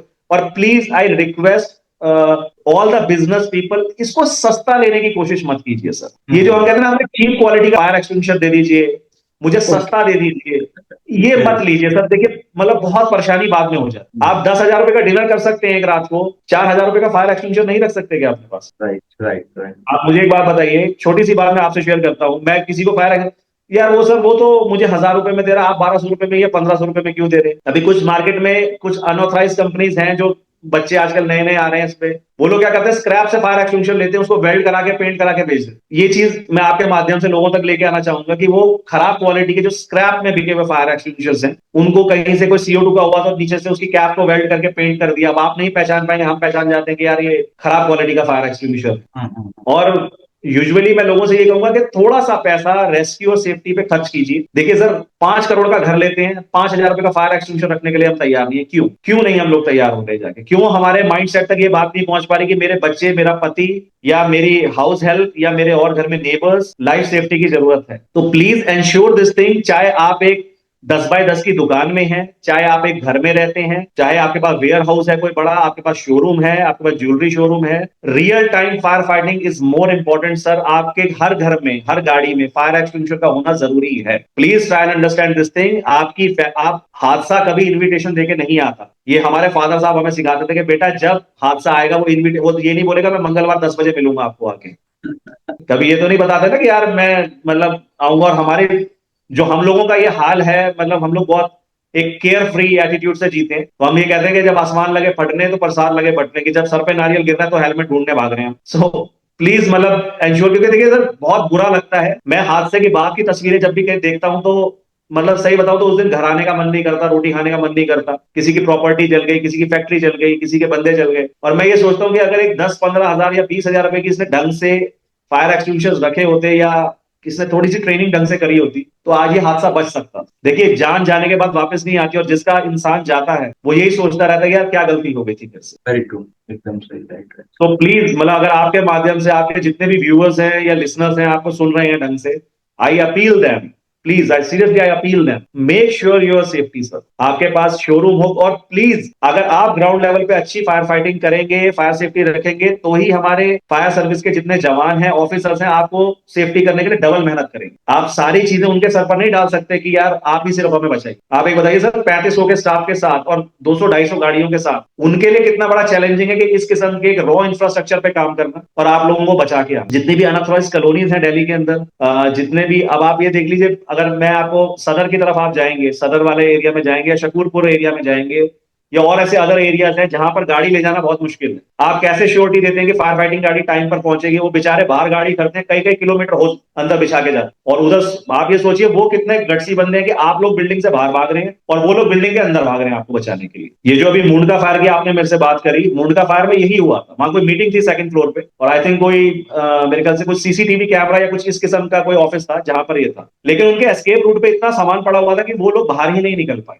जो मुंडका फायर की आपने बात करी, काफी ज्यादा, आई थिंक 50 से 60 जाने गई हैं इस फायर में, और पूरा ऑन रोड एक बड़ा वहां पर एक सर्कस बन गया था इस चीज के लिए, क्योंकि लोग फायर फाइटर्स को आगे नहीं आने दे रहे थे वहां उनके लिए, क्योंकि ट्रैफिक जैम में से गाड़ी निकालना, उस बिल्डिंग के क्लोज जाना एंड फिर फायर फाइट को शुरू करना, आप ये सोचिए ना कि मतलब कितना टफ है फायर फाइटर्स के लिए। मैं आपको जानता हूं, मैं दिल्ली फायर सर्विस में अपने फादर के साथ रहा हूं, मैं इन जवानों की जानता हूं कि इनके हौसले, इनकी training out of this world है। इस किस्म में जहां पे ट्रेनिंग करना कि जहां आपको कोई इंफ्रास्ट्रक्चर नहीं है और आपको ये नहीं पता कि कॉल पर होगा क्या, आपको ये नहीं पता, क्योंकि जब हम इंफॉर्मेशन देते हैं दिल्ली फायर सर्विस को, दूसरी मैं ये भी बोलना चाहूंगा, अगर आप 101 डायल करते हैं दिल्ली फायर सर्विस को, तो उनको एक्चुअल इंफॉर्मेशन दीजिए। सिर्फ ये मत बोलिए फायर हो गया है, ये बताइए कि यार मैं इस फैक्ट्री में हूं, ये मेरा एड्रेस है, यहां पर 100 बंदे अंदर फंसे हुए हैं, ताकि वो उतनी ही तैयारी के साथ आपके साथ पहुंचे। अगर वहां पे 4 गाड़ी की जरूरत है तो वो 4 गाड़ी लेकर आएंगे, 6 गाड़ी की जरूरत है वो 6 गाड़ी लेकर आएंगे, क्योंकि टाइम नहीं मिल पाता इतनी देर में कि एक वाटर टैंकर खाली हो और दूसरे को हम भेजें। आप ये समझिए, अभी तो दिल्ली फायर सर्विस ने बहुत मतलब नए नए इस किस्म के, क्योंकि जिस किस्म की प्रॉब्लम आती है वैसे ही अपग्रेडेशन देते हैं, उन्होंने वाटर बाउजर्स मंगाए हैं। वाटर बाउजर्स होता है कि आपकी एक गाड़ी पानी वाली जा रही है, पीछे वो रिफिलिंग टैंक है, अगर गाड़ी खाली होगी वो 12,000 लीटर का टैंक इमीडिएटली आपके वाटर टैंकर को दोबारा भरेगा। तो that kind of advance equipments we guys are using, but एक पब्लिक सपोर्ट नहीं करेगी मेरे मालिक। मैंने आपको फिर जैसे बोला कि अगर जमीन पकड़ नहीं बनाएगी तो वो जो बीज हम सेफ्टी सिक्योरिटी की जो ट्रेनिंग का और ये सब हम डाल रहे हैं वो पौधा नहीं बनेगा मेरे मालिक। Please try and understand this thing. अगर मैं ग्राउंड लेवल पर काम नहीं कर पा रहा हूं तो मुझे कोई हक नहीं है ये मांगने का कि फायर वाले मेरी सेफ्टी करेंगे या वो करेंगे, वो तो अपनी ड्यूटी करेंगे ही सर। मेरा रोल क्या है अपने आप को, मैं अपने बच्चों को सीएनजी की गाड़ियों में बिठा बिठा के भेज रहा हूं, मैं अपने घर में हाउस कीपिंग नहीं दे रहा, मैं घटिया तरीके से टेपों से मैंने केबल्स बांधे हुए हैं या वायर्स बांधे हुए हैं, और फिर मैं कहता हूं यार मेरे यहाँ हादसा हो गया, मैं फंस गया तो मेरी ही तो बेवकूफी है ना, कोई बाहर से तो नहीं आया उस लापरवाही को लेने के लिए। आज मैं इस अपार्टमेंट में रहता हूं, मुझे 30 साल हो गए, 32 साल हो जाएंगे इस अपार्टमेंट में रहते हुए। हम हर 3 महीने में यहाँ फायर सेफ्टी कंडक्ट कराते हैं, फायर ट्रेनिंग कंडक्ट कराते हैं। अभी भी सिस्टम के अंदर में अपग्रेडेशन चल रहा है मेरा, क्योंकि पुराने पंप्स हो चुके हैं, 20 साल पुराने पंप्स है, 15 साल, तो मैं उनको चेंज करा रहा हूँ, क्योंकि मैं यहाँ रहता हूँ, मेरी फैमिली यहाँ रहती है, ये मेरी ड्यूटी है कि मैं इसको इंश्योर करूँ कि यहाँ पर जो 400 आदमी रहता है, 400 फ्लैट है मेरे यहाँ पे, उसकी सेफ्टी इंश्योर हो। तो हम लोग अपने घरों में क्यों नहीं कर रहे इस चीज? आप भी जहां रहते हैं, आप जहां फैमिली के साथ रहते हैं, प्लीज मेक श्योर कि आपके घर में किस किस्म का फायर रिस्क है। अभी यूजुअली क्योंकि आजकल ये सीएनजी लाइंस आ गई हैं, जो घर में गैस की पाइपलाइंस आ गई हैं, आप लोग ऑयल कुकिंग वगैरह करते हैं, और स्पेशली फीमेल्स, लेडीज से मैं स्पेशली बोलूंगा कि while cooking stop using your phones, क्योंकि फोन पर बात करते करते जब ये कुकिंग चल रही होती है, अगर आप कुकिंग कर रहे हैं, जैसे अभी पीछे एक बड़ा दिलचस्प तो नहीं कहूंगा लेकिन एक बहुत खतरनाक केस मेरे सामने आया था, मेरे ही अपार्टमेंट का था। वो शायद लेडीज खीर बना रही थी, तो उन्होंने सिम करके गैस पे बाहर धूप में बैठ गई फोन लेके, और वो खीर गर्म हो गए, वो गैस एलपीजी का था तो वो बुझ गई, और क्योंकि खिड़की भी कोई नहीं खुली हुई थी तो उनके किचन में ही वो एलपीजी सारा फैल गया, एंड पता नहीं कहां से उसको स्पार्क मिला और वो फ्लेम सारा वहां पर हो गया। और उनके घर का काफी मेजर, उनका ड्राइंग रूम, उनका बेडरूम, मतलब शुक्र था दोपहर का समय था क्योंकि था नहीं घर पे, तो भगवान न करे ऐसे टाइम में बच्चे अंदर होते या उनकी ग्रैंड मदर रहती थी वो होती घर में, तो उनको निकालना मुश्किल। तो हमें जब पता चला फायर ऐसा हो गया है, दूसरे टॉवर में था मेरे, तो मैं भागता हुआ गया, होजरी वगैरह हमने ऑन करी, फायर वाले भी आए बचाने के लिए हमें वहां पे, तो लेकिन आग इतना बढ़ चुका था, मतलब बहुत मेजर लेवल पे फायर हो चुका। सो होजरिल वगैरह से उस टाइम कंट्रोल करना, क्योंकि मैं अकेला था, कोई था नहीं मेरे साथ उस टाइम में, तो मैं और एक नीचे सिक्योरिटी का लड़का था, उसको कवर दे रहे थे जाके, लेकिन अकेला हो, क्योंकि फायर हाइड्रेंट भी चलाने के लिए मुझे टीम चाहिए। होजरिल को मैं चला रहा था, लेकिन वो इतना फायर इतना मेजर हो चुका था कि कवर नहीं हो पा रहा था। फिर खैर देन फायर सर्विस के जवान आए, उन्होंने हमारी हेल्प करी, बुझाया उस फायर को। बुझाने में भी 1.5 से 2 घंटे का समय लगा, क्योंकि गद्दे चल रहे थे, सोफे चल रहे थे, पर्दों ने आग पकड़ ली थी। उनके हस्बैंड इंजर्ड हो गए थे क्योंकि वो पर्दा खींच रहे थे बुझाने के लिए, तो जो ऊपर लकड़ का होता वही उनके कंधे पे गिर गया। तो cut to the story short sir, please make ensure, appeal from my side, आप इस चीज को हल्के में मत लीजिए, घटिया क्वालिटी के फायर एक्सटिंग्विशर्स को मत इस्तेमाल कीजिए, spare some money for your fire safety and for your loved ones, sir. That is the only thing I can request you. Sir, it was really great talking to you. मैं एक बार योगीराम के जितने भी viewers हैं उनको ये बताना चाहूंगा, आज हम बात कर रहे थे सचिन सर से, और सर फायर फाइटर हैं, फायर कंसल्टेंट हैं, और सर ने बहुत सारी चीजें बताई, बहुत सारे पॉइंटर्स बताए, बहुत सारी situation, condition and actual scenario के बारे में हमने बात करी। एंड एक रिक्वेस्ट करना चाहूंगा सबसे कि you have any queries, any issue queries हैं आपको, कुछ आपको फायर फाइटिंग के बारे में जानना है, इवन कैरियर के बारे में आपको इनसे पूछना है, गाइडेंस लेनी है, या जो डिवाइसेस हैं इनके बारे में, सेफ्टी के बारे में आपको जो जानना है, if you are in Delhi NCR, you can directly contact sir, जो फुटर पे नंबर चल रहा है। एंड जरा आप और बाहर के भी हैं, पैन इंडिया भी हैं, so you can even WhatsApp connect कर सकते हैं आप, इनसे गाइडेंस आप ले सकते हैं किसी भी डिवाइसेस या टेक्निकलिटी के बारे में। So sir really thank you from the team of Yogiram. बहुत अच्छा लगा आपसे बात करके and I will request again कि आप आगे भी पॉडकास्ट में आए and we will talk about more about technicality या जो डेमोज होते हैं उसमें कैसे अपन कर सकते हैं। And it was really great talking to you sir. Same here. Thank you so much.